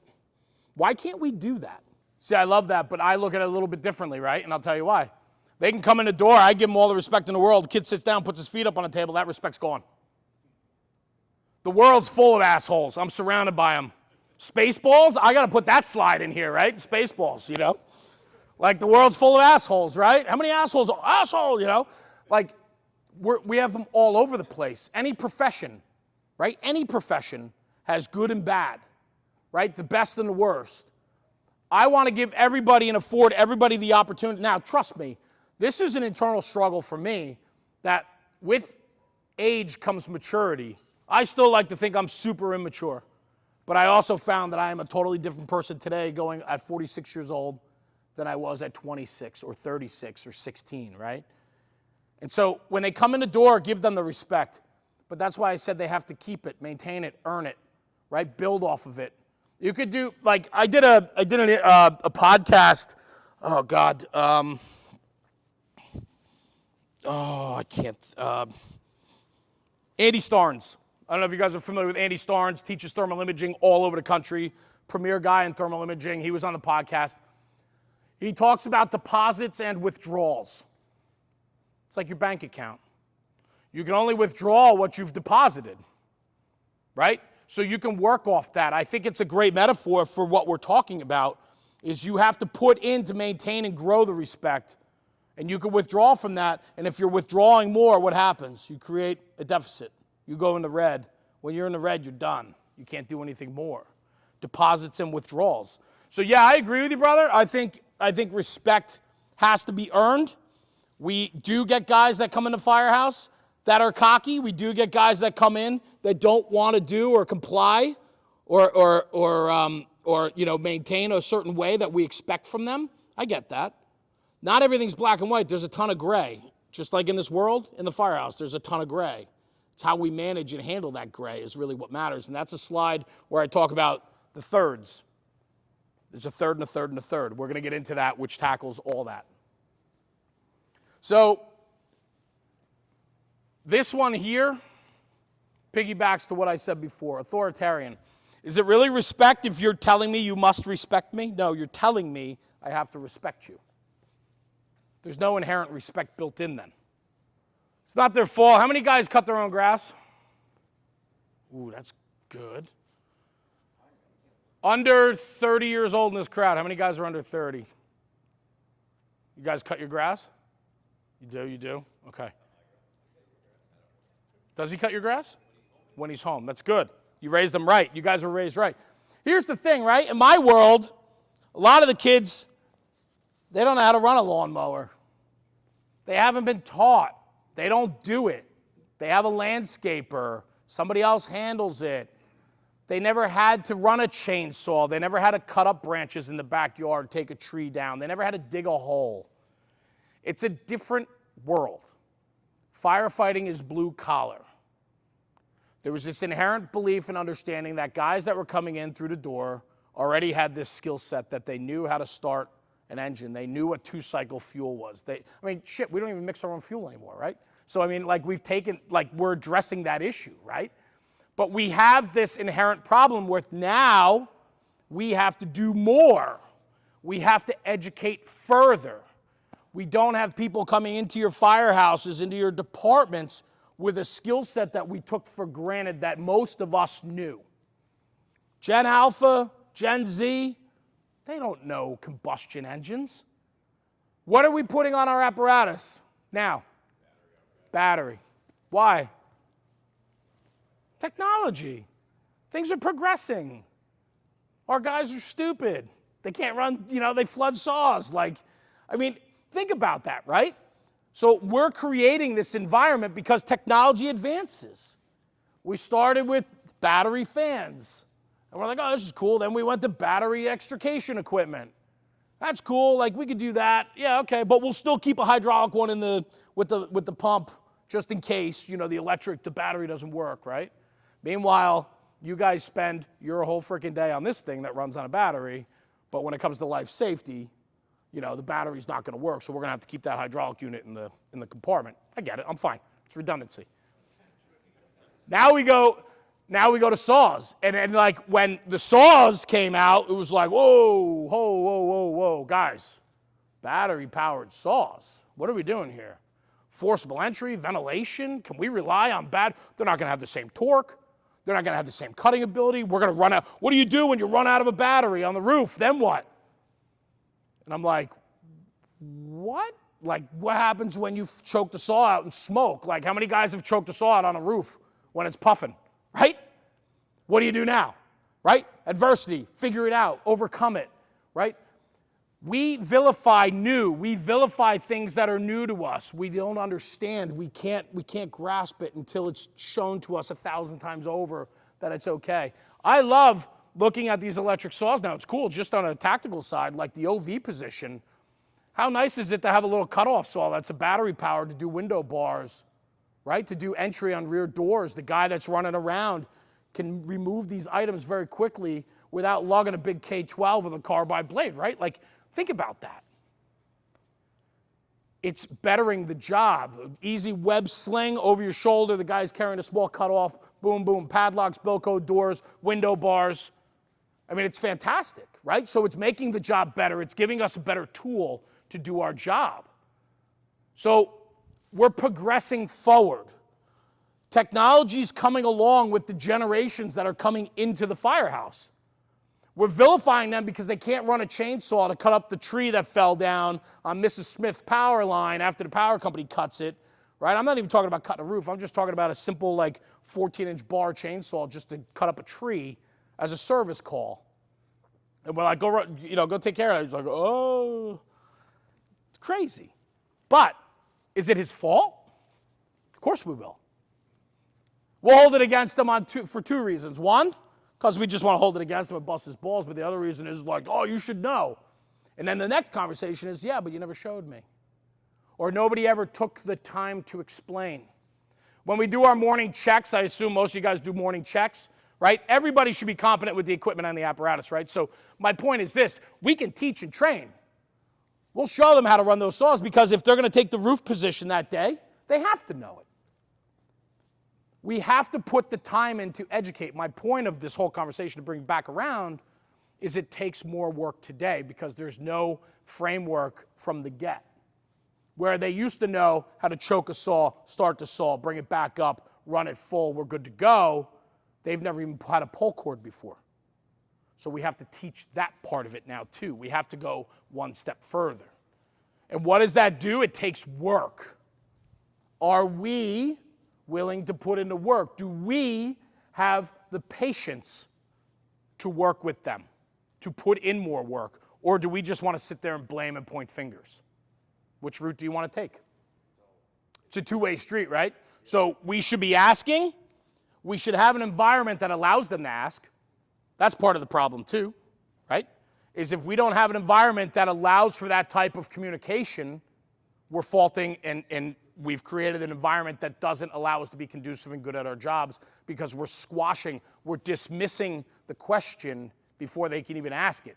They're not going to ask it if they're going to get somebody to step on their balls, right? Excuse my language, right? They're not going to do it. Nobody's going to put themselves out there to be shut down by the senior guy in the firehouse. Engagement. Engagement matters. I travel the country going to firehouses, talking to guys. I walk into firehouses, a lot of the younger guys know who I am. It's just now we've gotten to that point where really anywhere in the country we go to firehouses and there's one or two guys that will know National Fire Radio. They recognize the voice, me, whatever, right? It's cool. Like I'm the luckiest guy in the world. And it's fun because I start having those conversations. And we're laughing and we're talking. And I look down there and through that double door into the kitchen, there's a guy sitting back in the chair. He's got white hair. He's just sitting back. You get this every once in a while. He sits back in his chair. We're laughing, we're talking, the stories keep going. Now another guy comes out from mopping the floor. Another guy comes out from the bathroom. Another guy comes down the pole from upstairs. Now there's a group went from 2 to like 4 or 5. We're standing there laughing, telling stories. Now I look over, the double doors are both open and the guy's standing in the threshold. He's standing there, he's like checking it out. Walks around a little bit. We're talking a little bit more. 5 minutes goes by, 10 minutes goes by. Now I look, and the guy with the white hair is now circling the apparatus bay around us, right? And he's listening to the conversation. He's looking for his time to get involved. Engagement. Then all of a sudden, he goes walking around. We're telling a story. There's a moment and a pause, and I go, hey. Or I'll ask the guys, be like, what's his name? They're like, oh, that's, Frank. I'm like, hey, Frank, how long you been here? Comes over and he's like, oh, going on my, 34 years. Awesome. Now he's involved. He's engaged. Now, let's bring him in. And 20 minutes later, there's 8 guys standing around. Frank's in the middle of the circle telling war stories. And I got young guys in that circle looking at me going, I've never heard that story before. What did it take? It took work. It took engagement. We need to engage our people, young and old. We need the gift of conversation. The only way the gift of conversation works is if you truly give a shit about the guy next to you. See, for me, when I travel around the country and go to all these firehouses and talk to guys, I truly want to know about you. I ask questions. I'm like, how do you guys operate? You run a 3-man engine? Cool. Like yesterday in Brockton, they got the rescue and the squad. So I'm like, how's this work? You guys run as a 2-piece companies. The squad have a first due engine company response, and then you're the secondary rescue. Like, how many guys you got? Oh, we can go up to 5, typically 3, maybe 4. Ask questions. Actually give a shit. Be sincere. See, guys love talking about the job. I've never found anybody, that's not true. There's guys that are like, get out of here, I don't want to talk to you, right? But I can tell you that's like 1 out of 50. See, when we engage people, and this can be done on a small scale where it's like, hey man, I've never driven a trailer before. I'm on shift, and if a water rescue call comes in and the ambulance is out with 2 guys, and the 2 other guys are on a CO run or a lift assignment, and there's 2 other guys here, I might have to drive the utility with the boat before everybody else gets there. Guys, I've never driven a trailer before. That's not unheard of. I don't know many kids that can drive a trailer. I watched some of the kids in my firehouse try to back the boat trailer in, and I have to turn around. It's terrifying, right? No, the camera doesn't I'm like, Jesus. I'm like, guys, on both doors, there's mirrors. I don't know if you guys have ever seen these mirrors, but it's a crazy time. My point is this, right? Not to make light of it, but have some fun with it, is that, yeah, asking the questions, but the questions are only going to be asked in an environment that's conducive to questions being asked. And you take it upon yourself to know your job. There's a reason why you're sitting here on a Saturday morning and not home eating Fruity Pebbles with your kids and wife or whatever it is, right? You wanted to be here because you want to be better. That's why this is the group I shouldn't be talking to, right? So ask those questions. Find an environment that's conducive to that. And if the environment as a whole isn't conducive, know where you fit in. Know your place. Know the guy you can go ask. So if you don't want to put yourself out there, because the word introvert is a very big word in the world today, right? My 30-year-old says he's an introvert, but he talks to people all the time. Like, you're not an introvert. That's just what the internet's telling you. COVID made you work for 2.5 years in your apartment instead of commuting into the city every day. So now you think you're an introvert. Like, you're not an introvert. Get your ass outside and go talk to people, right? Introverts don't want to ask questions. They don't want to put themselves out there. They don't want to be admonished. They don't want people to come back at them.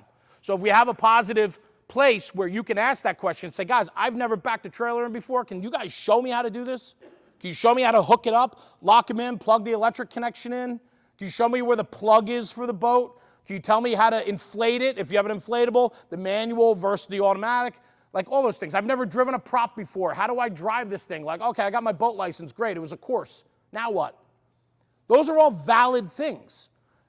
A good culture and good fire department is going to give you every single tool to succeed in that position. We have to do the work to get you there. We can't take for granted that you know how to back that trailer in. The problem is, it's a lot easier to be like, come on, guys, we go on a water call once a year. I don't want to go outside today and show this kid how to back a trailer up for 2 hours. Like, it's just easier to do this. We have to do the work. The work coupled with engagement. Engage each other. Enjoy each other. Enjoy the gift of conversation. I was in Brockton's Fire Museum last night, talking with one of the retired chiefs that runs the, and excuse me, I don't remember his name. I have it in my phone in a text message. We were chatting. Beautiful guy. Yes, thank you. Beautiful guy, runs the museum up there, ex-chief of the department, right? All these things. And we're sitting there, and then Chief Nardelli's with me, and we're talking, and I said, we were going back and forth about solving all the world's problems with the fire service. We sat there for probably over an hour in the second story of the museum, which is a gorgeous place. You guys ever been there, you know it. But if you haven't, I would challenge you to go to the Brockton Fire Museum. It's absolutely stunning. They have a working game well system. It's awesome. We're sitting there solving all the world's problems, and I said one of the biggest problems in the American fire service today is we've lost the salesman. We've lost the salesman. Every firehouse has that guy. I need this, I need that. Yeah, I got a guy. I'm the guy. You got to go down to the motor pool and get new flashlights. You want a new coat. You need, batteries. We got that guy, the salesman. He goes in, he's the schmoozer, he's the talker. He knows the secretary who gets us to the guy that's going to give you new gloves. Like, we have the salesman, the guy with the gift of gab. He's the guy that back in the old 80s comedies movies, he was the guy that went and got all the girls and brought all the girls in for all the guys to go out with. Like, it's the salesman. We're losing that position, and that position is so important in society, let alone in our firehouses. The salesman is the guy that shows up fourth due and talks himself into the second due position. The salesman is that company officer that doesn't want to stand in the front yard like a shepherd. He wants to go to work, so he walks up, talks to the chief, and suggests things to him, puts it in his ear. Chief, anybody up on that third floor yet? It's looking a little hairy up there, Chief. You want to get my company up there? You know what? That's a good idea. Why don't you guys get up there? Salesmanship. We love that. I don't go to fires to stand around. My guys know that when we go to fires and I'm on that truck, we're going to work. I'm a fucking salesman, man. Let's go. Right? Let's go. Let's get in there and let's go do work. If I go to a fire, I want to go to fires. I want to go to work. I don't want to stand there and watch. So let's sell ourselves. Let's sell our company. Let's get our reputation with everybody to understand that when we show up, we want to go to work. We are the guys that need to go to work. Salesmanship. It's an important position. You know what's cool? Confidence. Conviction. You know what people lack today? Confidence. Conviction. Goes a very long way. Jeremy Donch, National Fire Radio. I've been called a lot of things over my lifetime. One of the things that I was called was a bully. And I'm like, am I actually a bully? Or do I just believe in who I am and where I am in life? It's my way until you can tell me different. Whether it goes from sales meetings to the firehouse floor to the fire ground, if you have a better way, I'm going to give you the opportunity to tell me we're going to do it a different way. But if I don't believe it's better than my way and I'm in charge, it's my way. And what happens is people don't have thick skin these days. And so now we have hurt feelings instead of saying, maybe he knows better, right? The thing is this. We have a job to do. Conviction and confidence matters. You can only have those two things when you've been there and done it. When you have experience. When I go in my personal side with the business and I'm selling, I'm talking to purchasing managers, plant managers, and I'm selling big projects, I have to come from a place of knowing and experience. It comes through in your salesmanship. I'm not a bully, I'm confident. There is a fine line, don't get me wrong, and I'm going to share a bully story with you. I tell this in my program every time I tell it. It always pops up on different slides, and it's weird it's like on this one, but I'll take it, right, because it goes in the conversation. I was a bully. I was a bully when I was a young kid. I was always the big kid in grade school. I was the big kid in middle school, kind of the big kid in high school. Played sports, athletic. My shit didn't stink. I picked on kids sometimes, especially in grade school, middle school. 7th grade, riding a school bus to school, I picked on a kid. The kid punched me in the face. It was the best day of my life. I didn't know it that day. I was the bully on the school bus. I got punched in the face. I had the biggest shiner for 2 months on my face. You want to talk about humbling? Kareem El-Taki, an Egyptian kid, knocked me out. One shot. Because nobody ever did that to me before. I was the bully on the bus. 7th grade, what is that, like 13 years old? Kids sent me for a ride. Fast forward 20-something years later, I was the senior class president for our high school class of 95. We're doing like our, I don't even know what it was, 20th anniversary reunion or whatever. He's at that reunion, and I walked up to him, and I said hello to him. He said hello to me. We were fine. I mean, this happened, so long ago. I said, I want to buy you a beer. He said, oh, okay, great. Why? Whatever. And I said, I want to thank you. He's like, for what? And I said, you taught me probably one of the biggest lessons of I'm getting goosebumps right now. You taught me one of the biggest lessons of my life. I talk about this all the time with my kids. I talk about it on the platform with National Fire Radio. There's always somebody bigger, stronger, and better. You will get knocked down in life. It's what you do when you get back up. I stopped being a bully that day. That kid sent me for a loop. I bought him a beer, and I thanked him for changing who I was. I didn't know it back then. I do today. Clarity comes with maturity. I recognize the importance of that moment in my life. I am a firm believer that every single kid has to do 2 things. 1, get punched in the face. 2, work in a service-oriented job. I think every teenage kid should be a waiter, pump gas, whatever the job is, that's something they should be doing. It teaches them a few things. It teaches them respect for the position. It's a job, these are jobs that will never go away. These are jobs that are filled typically with people that are struggling to get by. These are jobs that we need to be filled by people that work hard, that aren't recognized for the hard work they put in those positions. And it also gives us respect for them. See, my kids, they sit at dinner with me. We go out to restaurants. We go out all the time. Pat can tell you, he's joined us. My family come out with us. I want to show you my family. I'm proud of who we are as a family. And we'll play Uno, and we smile at the waitresses and waiters. We engage them. I over-tip. I was just telling my buddy this morning, I said I was on the phone on the way here, and I looked down and went to Dunkin' Donuts around the corner before I got here, and sometimes I said to him, I said, oh, I got gift cards in my console, and I use one for Dunkin' Donuts. He says, oh, why do you have Dunkin' Donuts gift cards? I said, for Christmas, they were in, like we give them to the kids, whatever, and this and that. And I said, but when I go to Dunkin' Donuts, I sometimes will buy $100 worth of $10 gift cards. And every once in a while, I just give them to people. I give the guy that pumps my gas in New Jersey, they pump our gas there. And if the guy greets me with a smile and says hello to me, typically when he hands back my credit card, I give him $2-3. I said, hey man, I hope you get a cup of coffee. Small gestures like that make a huge difference in life. You could absolutely set somebody on a better path by just getting them a cup of coffee. Even a smile. We need to walk with our heads up, not with our heads down. But that bullying story, that taught me a lot, man.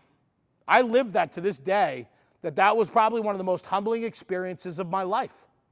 It changed me. That, the Hawaii story, and there's probably 2 other things that happened in my personal life that have made me who I am today. I am very different today standing up here talking to you guys than I would have been 5 years ago, 10 years ago, 20 years ago. I'm getting better at who I am. It's a work in progress. I did a keynote not too long ago, and it was called Work in Progress, and I talked all about that. It's a work in progress. More diverse, the better, right? So we're going to hop back into it. Diversity is important. Diversity makes us uncomfortable. I love that. See, never before have I ever wanted to be more uncomfortable than I am today. I think when you're uncomfortable, it makes you have to make decisions. You have to face things head on. Be uncomfortable in life. Don't get comfortable. Comfort leads to complacency. Complacency leads to death. We cannot be complacent in this job. Don't be complacent in life either. Push yourself to be better, be stronger. It makes us understand it. It makes us better. None of it matters. There's work to be done. Generation firefighter, age doesn't matter. Nothing else matters either other than the job. Anybody know what that's from, the picture? Thank you. Okay. I want to make sure you guys understand these things. I was going to do Land of Misfit Toys from like Christmas, like the Christmas movie. I don't know, but I didn't think people would get it. All right, cool. Patience. We live in a now world, man. Nobody wants to wait for an answer anymore.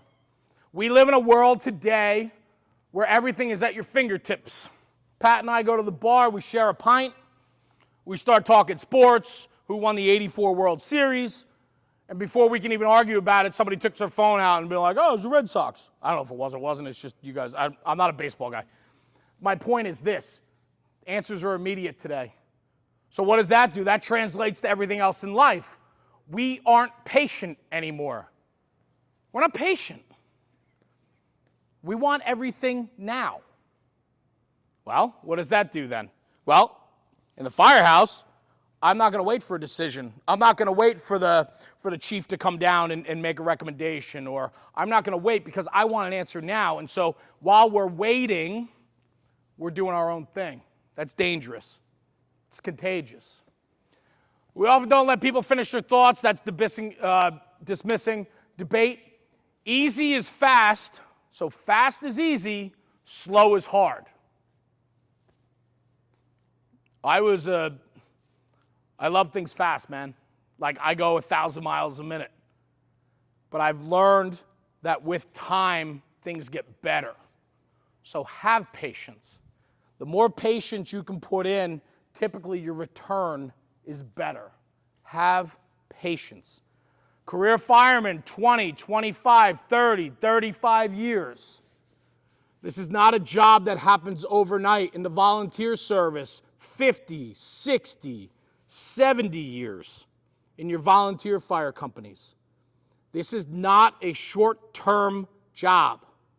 This is a job that gets better with age. We are like wine, ladies and gentlemen.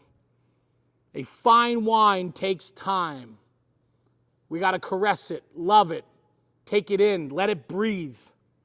That's what this career is. That's what this job, the job, it doesn't matter who we are, the job. This is a long-term play.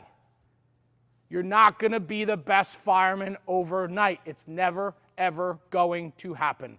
This is a living, breathing thing, Brian. Thank you. It takes time. What's the rush anyway? I mean, are we enjoying it? Like, we all got into the fire service because we wanted to. Nobody drafted you. They weren't like, we need you, Uncle Sam, and we pull you in. You chose it, whether you took a civil service test, you interviewed in a chief's test, or you volunteered for your community. You chose this. Why? Why do we then want to rush it? You chose it. You're here on your own accord. You don't like it? Get out. You can go. But if you want to be here, be a member. Contribute. Be a contributing member. We need more from you. Learn the job. It's a long-term play, not short-term. And enjoy the frickin' process. I love, and I've said it several times, I love going to fires.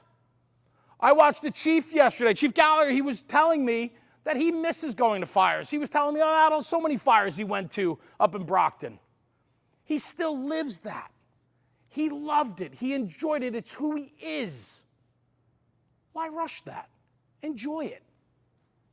The job's supposed to be fun. We're not accountants. We're not plumbers. We're firemen. We're firefighters. We get to go do these things. We eat together, sleep together, go to fires together. There is nothing better than regrouping at the engine or the truck or the back of the squad after a great job. A good first due job. We make a grab. We do well on entry. We get that line in there and we put down 3-4 rooms of fire. Even for the chiefs on the outside, to see their men and women work effectively and efficiently and doing their job, we all walk away from that job with the same high. I don't care if you're in the job for 45 years or 6 months. That feeling of euphoria after a job where we are high-fiving and ass-slapping in the street is one of the best feelings we could all have as a firefighter. A job well done. Not every job goes to plan. We don't have highs at every fire. We have civilian fire losses. We lose firemen. We have guys get taken away from fires in an ambulance. So it's not always sunshine and rainbows. We can come out, regroup, but there's just something about re-racking a hose bed when the sun's coming up that I don't think any of us regret. It's fun. I freaking love going to fires. I hope you do too. Positioning. This is important. A buddy of mine, Mickey Farrell, Top Floor Tactics, if you follow him on Instagram, he's become one of my dear friends. He's a New York City lieutenant. Grew up as a Jersey kid like me. I didn't know him until, last 4 or 5 years. We've become very good friends. He was on my podcast many years ago when I first got to know him. He talked about being in the kitchen and knowing your position. He's like, if the guy's got the sausage on the grill and one guy's cutting the onions, where do you fit in? Well, you cut the peppers. It's that simple. It's knowing where you fit in. It's knowing your role, knowing your position. Take it back to that original Aloha slide. What is up, what is down is down. Know your position. Know where you belong and contribute in your position. Contribute to the mission. If you do your job and I do my job, we will win. Don't worry about my job. I got my job covered. You worry about your job. And if we do our jobs together, the mission is done and we will win. We will succeed. Know where you belong. Understanding comes with experience. It will take time. We were just talking about it before with these rock stars over here. We were talking about how do you teach initiative? How do we teach initiative to the new kids in the firehouse? How do we teach them to go to the rear when we're working with understaffed companies? I have to trust, as a 29-year firefighter, that the 3-year firefighter is going to be able to go to the rear, make the decisions that need to be made to affect the outcome we need. That takes experience. Because you can't take initiative without experience. But now we fault our guys. We don't have as many fires. Our guys don't have the experience they used to. So we need to find other avenues to give them at least some type of experience. Whether it's more training, more of this, more conversations, more work on a company level. Give them every single tool to succeed. Give them every single tool to be able to take that initiative. Because the fire ground is full of taking initiative. And if we have subpar people out there that can't make a frickin' decision, somebody dies. If we have a culture where a kid doesn't know if he can take glass or not, if he takes glass and gets his ass chewed out because he shouldn't have taken glass versus taking glass and affecting the ventilation which allowed the line to push in, which we can make a grab. We have to give the kid the tools to make that decision, and we can't create an environment to fault him for making that decision. Consistency in our message. We can't create an environment where a guy has to worry about the decision he makes on the fire ground. My rule of thumb is this: give them every single tool we can give them. Let them make decisions on the fire ground. If it's not the decision that I would have made, at least give them the opportunity to explain to you why they made the decision they made. And if they can articulate a good point of why they did what they did, how can you fault them? What you could do is tutor them and give them maybe a couple more tenets or tools to make maybe a different decision next time. How do we tackle that conversation with our people? Salesmanship, delivery, all those things that I talked about lead up to giving our people the tools to make the right decision to do our job correctly. Does that make sense?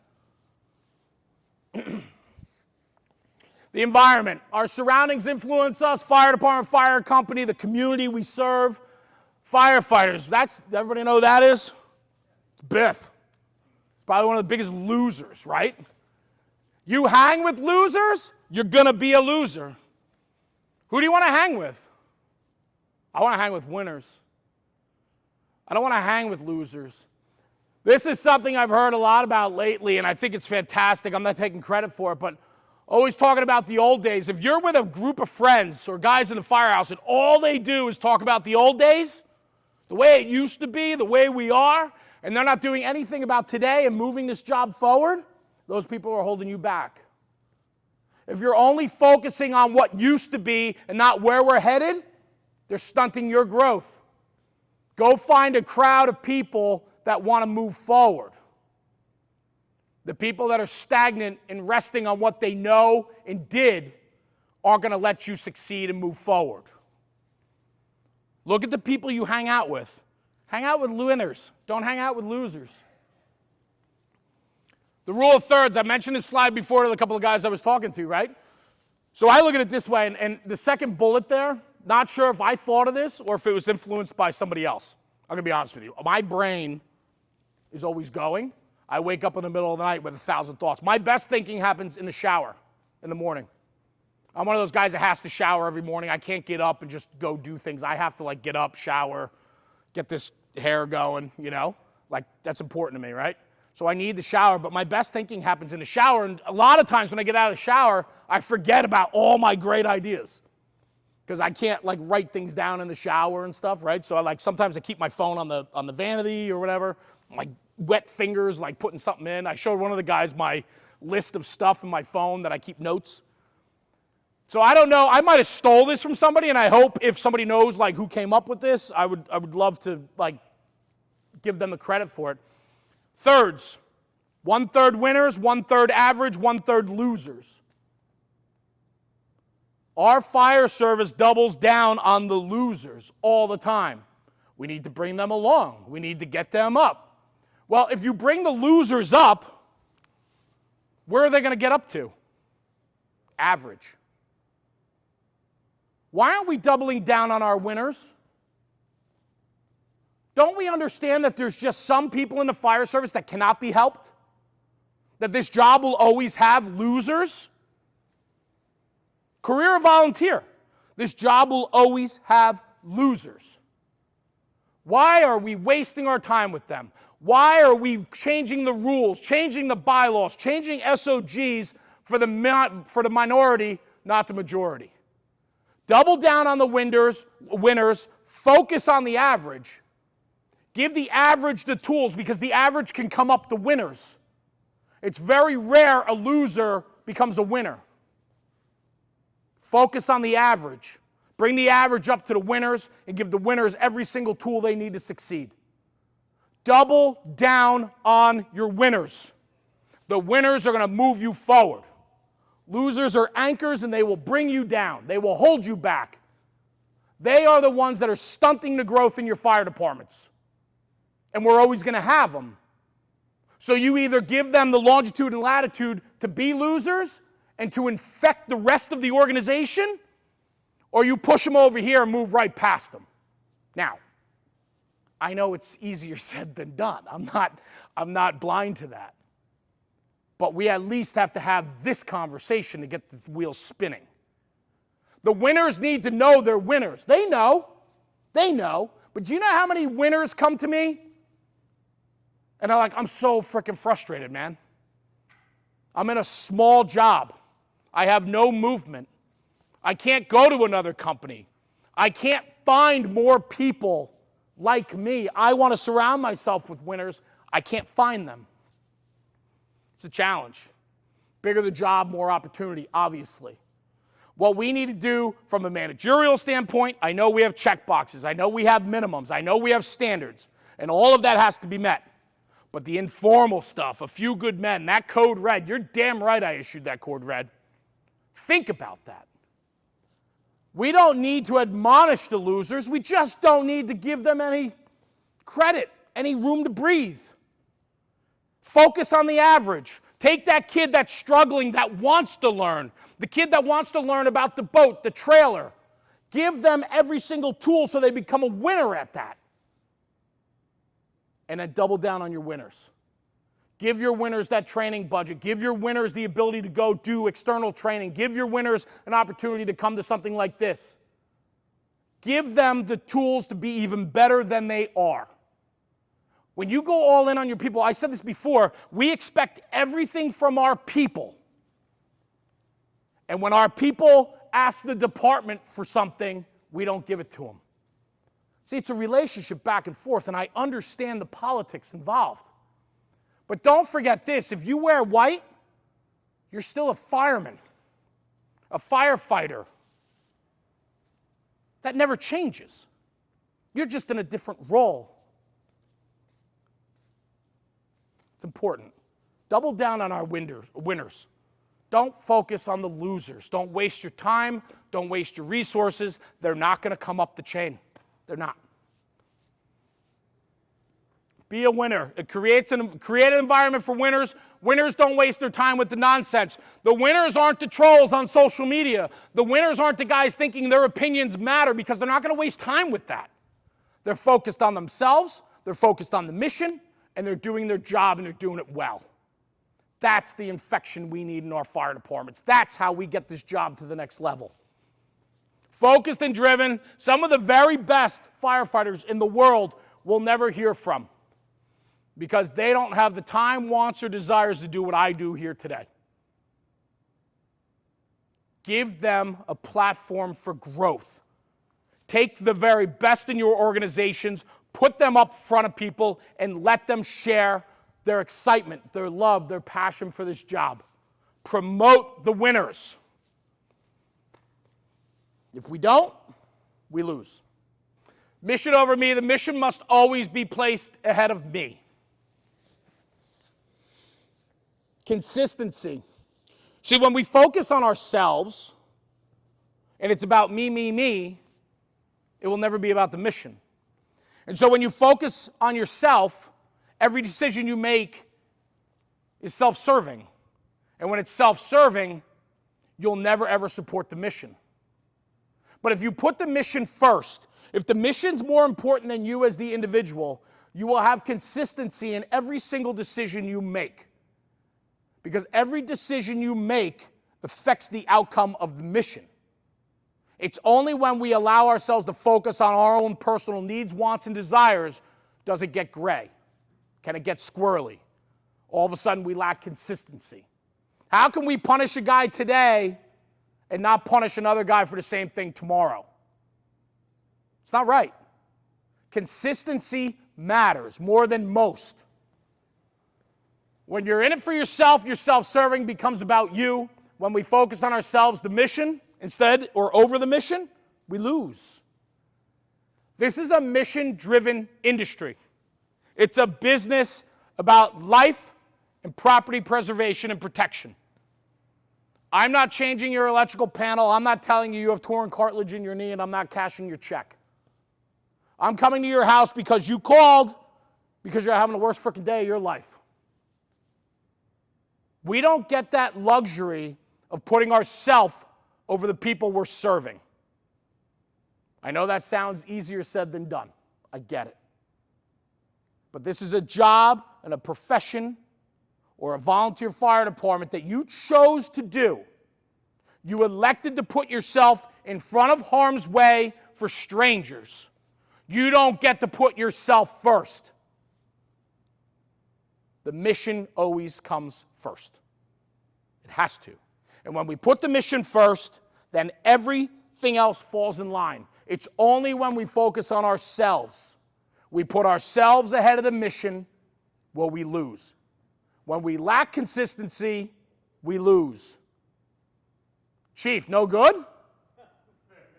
I'm teasing. You told me you had to go. Thank you very much, Chief. I appreciate you. I'll be in touch. Yeah, great. Thank you. I saw him. I had to take a shot. He's the chief, right? Got to throw a shot at him. So it's so easy. Guys, does this make sense? Like, I know it's easy. I'm not standing up. I said I'm guilty of all this. I've put myself first plenty of times.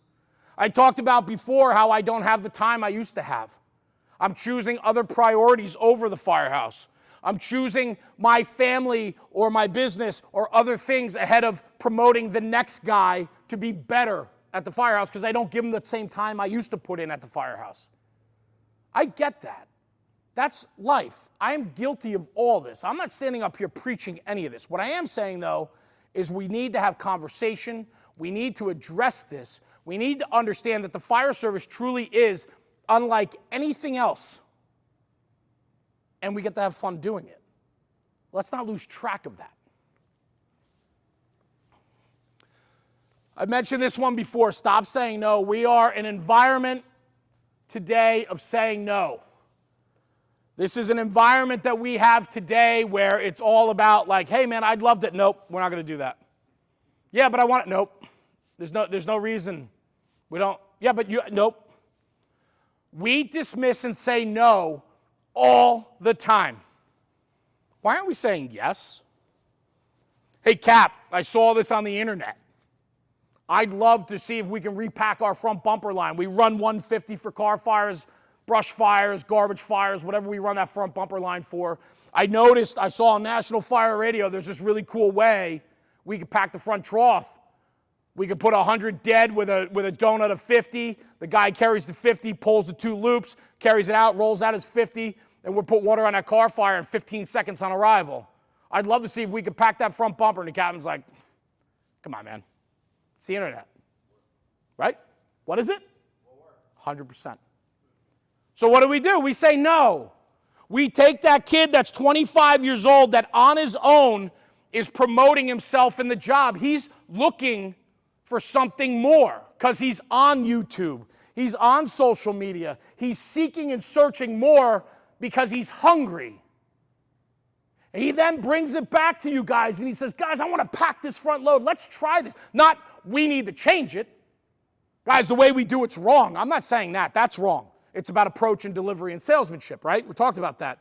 I'm saying he comes in and says, Cap, Lieutenant, senior guy, I saw this. It looks pretty cool. You want to pull the rig out? We'll try it on the ramp.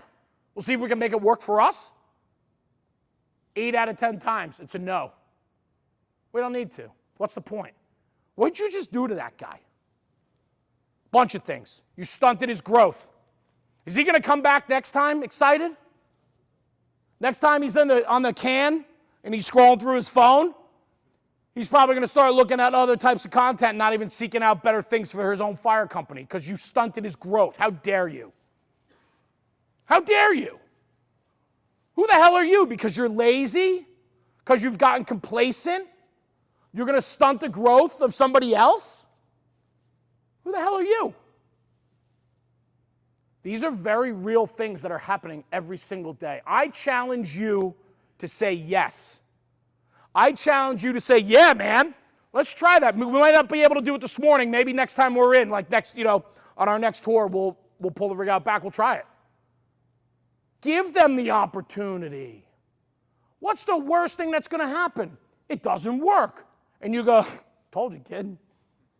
Right? That kind of feels good a little bit, right? When we're right, Sometimes things are done for a reason. Sometimes it's been that way for 30 years because it works. Or you stand there and go, shit, that works. That's exciting too. Because if it does work and you're the type of boss or the type of company or type of department that allows for that, you just propelled that young kid to the moon. That you gave him an opportunity, he delivered, and it works. And what is it doing? It's about the mission. It's not about him. He didn't bring it to you so he could be right. He brought it out of the pure interest in bringing something better, different, new. Make the job better. Make our company better. Get water on the fire quicker. Engine 2 and Engine 4 are going for the same car fire and you guys can stretch faster. That's a good feeling. Give opportunity. Say yes. Stop saying no. The only reason we say no is because we're lazy, we're complacent, and maybe you're going to get shown up. Oof-ah. You imagine if the senior guy or the company officer gets showed up by that 25-year-old kid? Doesn't look good for him. So what's he going to do? He's going to stunt your growth. He doesn't want that. He sees it as competition. It's the same guy that answers the same question of why you ask when you ask why, and he goes, because that's the way we've done it. It's because he doesn't know. He's now threatened. You've challenged him informally. Whereas for the younger kid, it wasn't a challenge. He wasn't drawing a line in the sand. He just inherently wants to know. But you lack confidence in your own skills and abilities. You lack the ability to sell, be a salesman, to educate. We don't need leaders like that. We need leaders that say yes. We need people in leadership positions that will lift their people up. Give your people the tools to succeed and give them an environment to thrive. Be the change. Never sacrifice your morals, ethics, values I talked about before. Change takes time. Patience. That was a slide. Change takes time. And do not beat your chest. This is where we run into some problems. Jared, man, he's a fireman down in Australia. He's a like this monster guy, tatted up, big mustache, talks with his Australian brogue. Like, he's one of my brothers, man. I took him, I have this restaurant, Pat knows because he's been there. I have this restaurant in Hoboken, New Jersey. It has 8 tables in it. I have a standing reservation the third Friday of every month for 4 people, a 4-top. 8 o'clock, third Friday of every month, Augustino's. One of the best Italian restaurants in the state of New Jersey. It's an hour from my house, and I will be there on the third Friday of every month as long as I'm not traveling. I only take dear, dear friends and people that I highly respect to that restaurant because it's an experience. I worked for over 20 years to get that standing reservation. I'm very proud of it. I'm going to take that to my grave. If I moved to, I was going to say California, but God, I would never move to California. If I moved to like Idaho in my bomb shelter, in my bunker, in my school bus buried under the ground, I will still come back on the third Friday of every month for Augustino's. Hot sausage, fresh grapes, and a reduced balsamic. It's one of the best things you'll ever have. I've never had it anywhere else. It's my favorite place in the world. It's not just the great food, cocktails, it's the experience, and it's the people I get to share it with. It's important to me. I took Jared there. That's how important this guy is to me, and I met him literally twice, I think. Twice. He lives in Australia, and we had this immediate connection. He was on my podcast. I challenge you all to go listen to it. It's a great episode. He talked about the importance in his firehouse where creating the environment Sometimes playing darts in the firehouse is just as important as stretching a line out back. We can't lose sight of that. Sometimes the drill is not the drill. My friend Mickey Farrell said that. Sometimes the drill is not the drill. Sometimes the drill is sitting around the table bullshitting, and that's just the drill. It's all part of the equation. My point is this: don't beat your chest. If you're the kid in that firehouse that wants to push himself to be better, understand that if you go in and admonish everyone because they're not out there throwing a 2-section 35 with you, Mr. He-Man out there by himself, and you walk in and go, you guys suck, I'm out here working hard. I'm training all by myself and you guys are sitting here drinking coffee. I'm better than you. It's not going to work. You're not going to get them to come on board. But if you go outside with consistency and you throw that 2-section 35 or that 2-section 24 or 28, and you're bettering your skills, or they see you cleaning the Halligan after a job on the wheel in the shop, or they see you cleaning out a compartment, that's infectious. I promise you it is. Somebody's taking notice. You could be in the biggest slug company and be a rock star in that company and have slugs around you. I promise you they take notice of it. I promise you. Remember, this is a game. It's patience. It's a long game, not a short game. The problem is all we know is the short game. Nobody has the patience anymore for the long game. If you want to affect change, it takes work, it takes time, and most of all, it takes consistency. They will come. And if it is the 1/3 losers that you're stuck with, well then, the good thing is, today more than ever, you have the ability to go find people that will make you better. Community, now more than ever, you can find like-minded firefighters. Opportunity.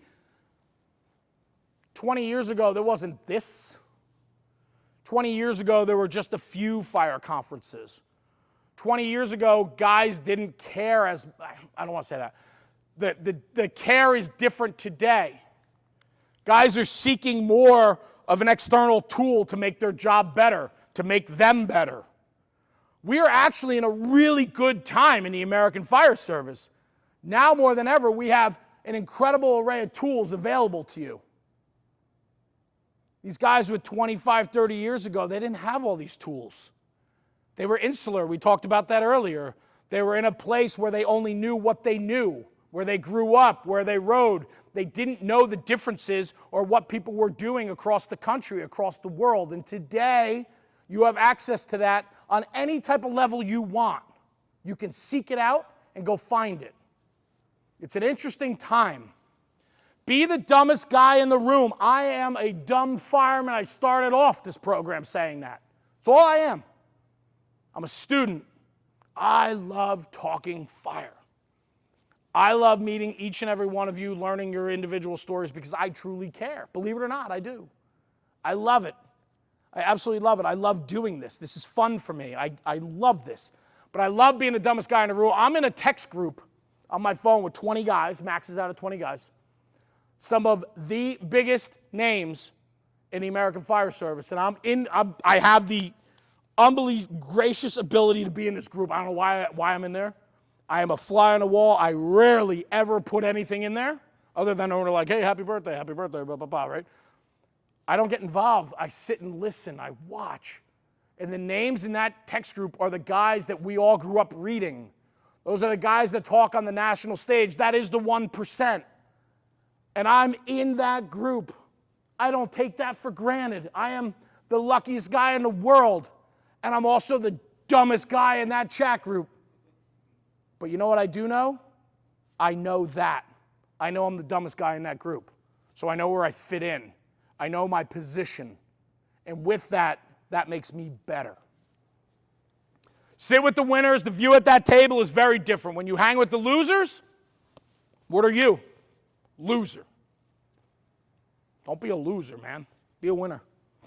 Fact versus feelings. This is where we get all messed up in debates, conversations. We put our feelings ahead of facts. If we could remove feelings and argue facts, we'd be in a better place. But we are human. So feelings get in the way. I don't want to beat that to death. But think about when you're having a debate or talking about something, are you coming from a place of fact or are you coming from a place of feelings? If you're letting your feelings get in the way of how you're making your judgments and decisions, you need to refocus and think about that.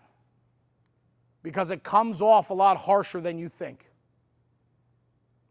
Careful.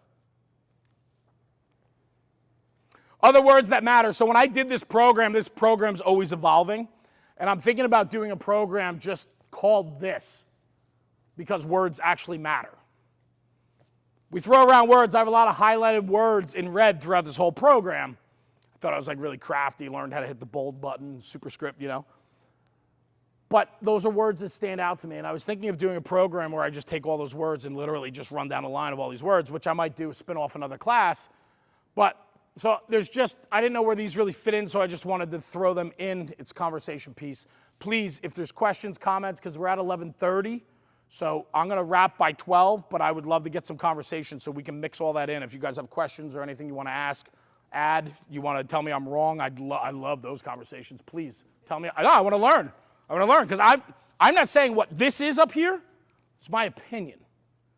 I said before, opinions really, you think your opinion matters. It really doesn't. All I know is these are trials and tribulations, things that I've learned and lived along the way, and sharing a message. I'm not saying that this is all going to work for you. I'm not going to say any of this works for you. I don't know if I offered any solutions through this program, but what I did was start conversations. And that's what I talk about on the podcast. Talk about this, because when we talk about the job, we're making the job better. I hope today, ultimately, the mission of this conversation is you take something from this program, take it back and share it, talk about it, whether you agree or disagree. If you disagree, great. Go back and be like, I saw this blowhard on the stage for 3 hours. I can't believe anything he said. I disagree with this. What do you guys think? Have that conversation. I'm okay with it. Trust me, I'm okay with it. My kids tell me I'm wrong all the time. All of us are guilty. It's a cycle. I'm entitled. You're entitled. You're entitled. It doesn't matter if you're young or old. We're all entitled. We are in this world today of entitlement. We throw the word around like crazy. Typically, it's the older guys saying that the younger guys are entitled. That's where we typically hear it from. It usually comes from the top down. Entitlement. Why don't we flip that conversation for a second? I know the next generations are entitled. I know they are. I made them. I made 2 children. I have 4. I made 2. I nurtured 2. I natured 2 and I nurtured 2. Or I natured 2, nurtured 4. My stepkids I nurtured. I didn't create them. They're not my DNA. They're not me. But I certainly had an impact on their life. I taught them morals, ethics, values, right, wrong, please, thank you, things that actually matter in this world. I worked at that. My wife and I worked hard at that. I nurtured 4 children. I blame them all the time, and it's my fault. I don't want my children to struggle. I don't want them to have the same trials and tribulations that I had. So every generation that raises the next makes it easier for them. That is how we do it. Whose fault is that? I don't know. I don't know if we could blame the ones that are raising them or blame the ones that were raised. I don't know. It's a crazy round and around we go. But the people that blame the next generation, the guys that sit in the firehouse and talk about how entitled these young kids are, get up, go in the bathroom, look in the mirror, because you're the asshole that created them. So you can talk all you want about the next generation, but you're the reason why they are the way they are. Your generation created them. That's the real conversation. But let's flip this around. Entitlement from the old guy. All these old guys think they're entitled to all these things. I've been doing this for 35 years. I'm entitled to this. This is where I belong. You give me respect. I'm supposed to have this. You're supposed to bow down to me, kiss my ring, whatever it is. That's also a sense of entitlement. You think because you put in your time, you're owed. This job owes you nothing. Nothing. The funny line of thank you for your service. What do we do with that? This job doesn't owe you. Yes, you've been there. How about the kid that's the young kid in the firehouse, in the volunteer firehouse that's there all the time, puts in all his hard work, lives there 20 hours a day, cleaning the tools, cleaning the trucks, doing this, doing that. Is he entitled to anything more than the next guy? No. No. He's choosing. I told you I'm going to fall off. He's choosing to do those things. He's contributing his own worth, his morals, ethics, values, his work ethic. But it doesn't entitle him to break the rules. It doesn't entitle him to get any more. Here we go. Box? Boo. My point is this. Entitlement, it flows up and it flows down. Young and old were both guilty of entitlement. Accountability, stop playing defense.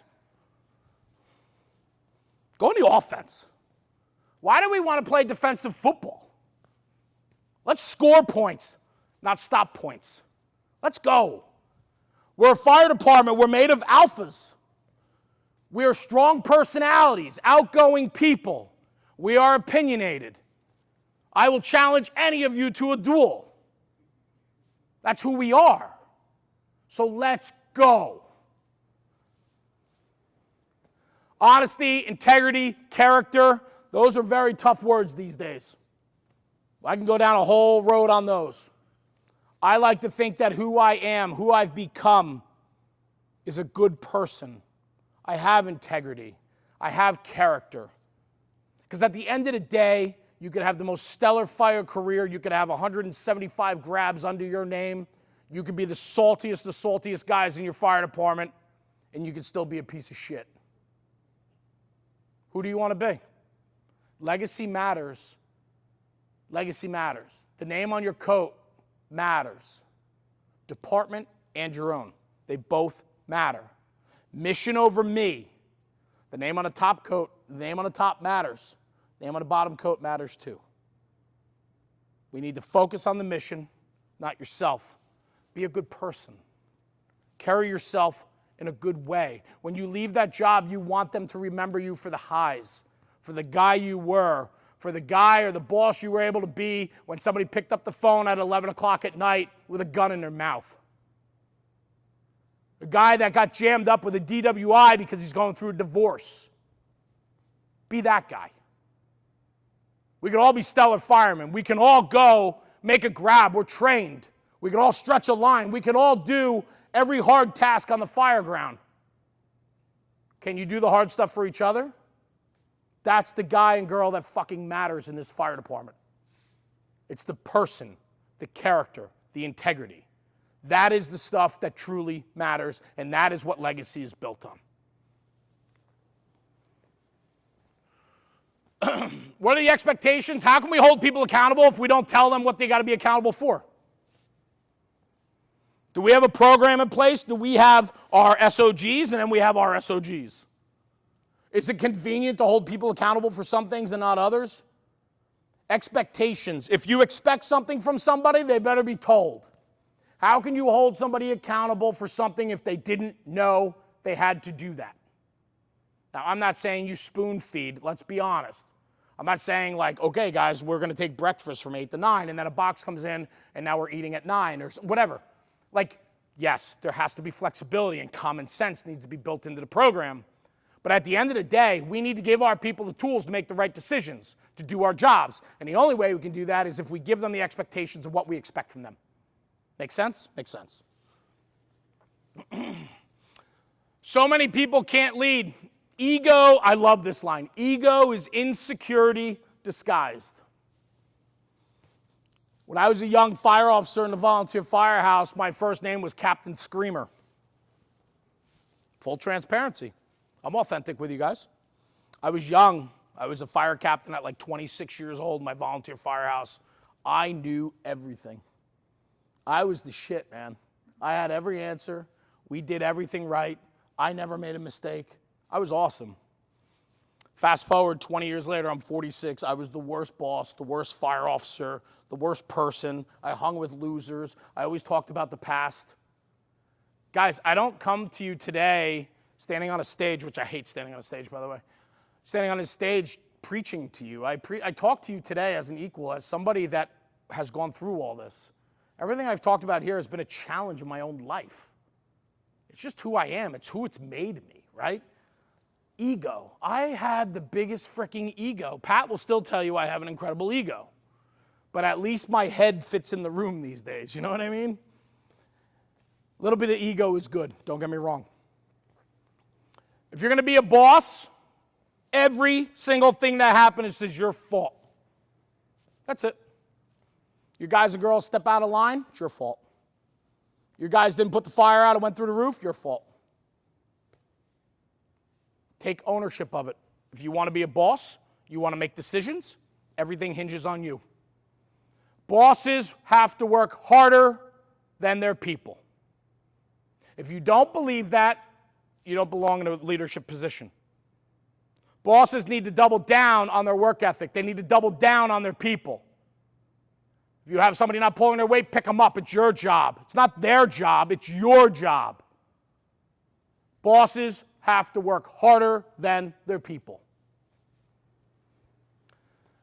Everyone wants to lead until they actually have to lead. I think the best quote, and I want to put it in here, I thought of it last night, Mike Tyson. He's like, everybody wants to be tough until you get punched in the face. I butchered the quote. That's why I want to put the real quote up there. But he's 100% right. Everybody thinks we can fight. Everybody thinks we're tough. And then you get punched in the face. Jeremy Donch got punched in the face in 7th grade in the back of a school bus. And that big kid that was a bully for many, many years had a very humbling experience. Nostalgia. It was always better yesterday, right? Always better yesterday. The fire service was so much better years ago. It's so cool. Long coats, hip boots, ride the back step. We went to fires, 5 fires a night. Today's fire service couldn't hold a lick to these guys. Our guys complain in the volunteer house if they get woken up to go to a fire call. In the career house, like, shit, we turned a wheel after midnight. Oh, I didn't sleep last night. Whatever it is, we all love the nostalgia. We love the old day. These guys in the Bronx, when the Bronx was burning, you think you could be them? I challenge you. I challenge you. Men of men, built of stone. The fire service today can't hold a candle to who those guys were. Cannot. So we love nostalgia. It looks cool. Ask them what it was like to fight fires looking like that when it was 30 degrees out with a 20-mile-an-hour wind, so it was -5. And you got 4 rows of tenements going, your hoses are frozen to the ground, and you have a rubber coat and hip boots. I'd cry. We all would. So we love to think about the past and put it on a pillar and say how wonderful and great it is. And in retrospect, it's so freaking cool. Like, I look at these guys, and this is what, like, for me, fuels me. I'm like, this is cool. If I can give something back to the fire service and what I do with this, then I'm doing my part. I challenge all of you to go all in and do something more than you're doing now. Do better. It takes work. All of us, because it matters. Guys, that's my program. Thank you.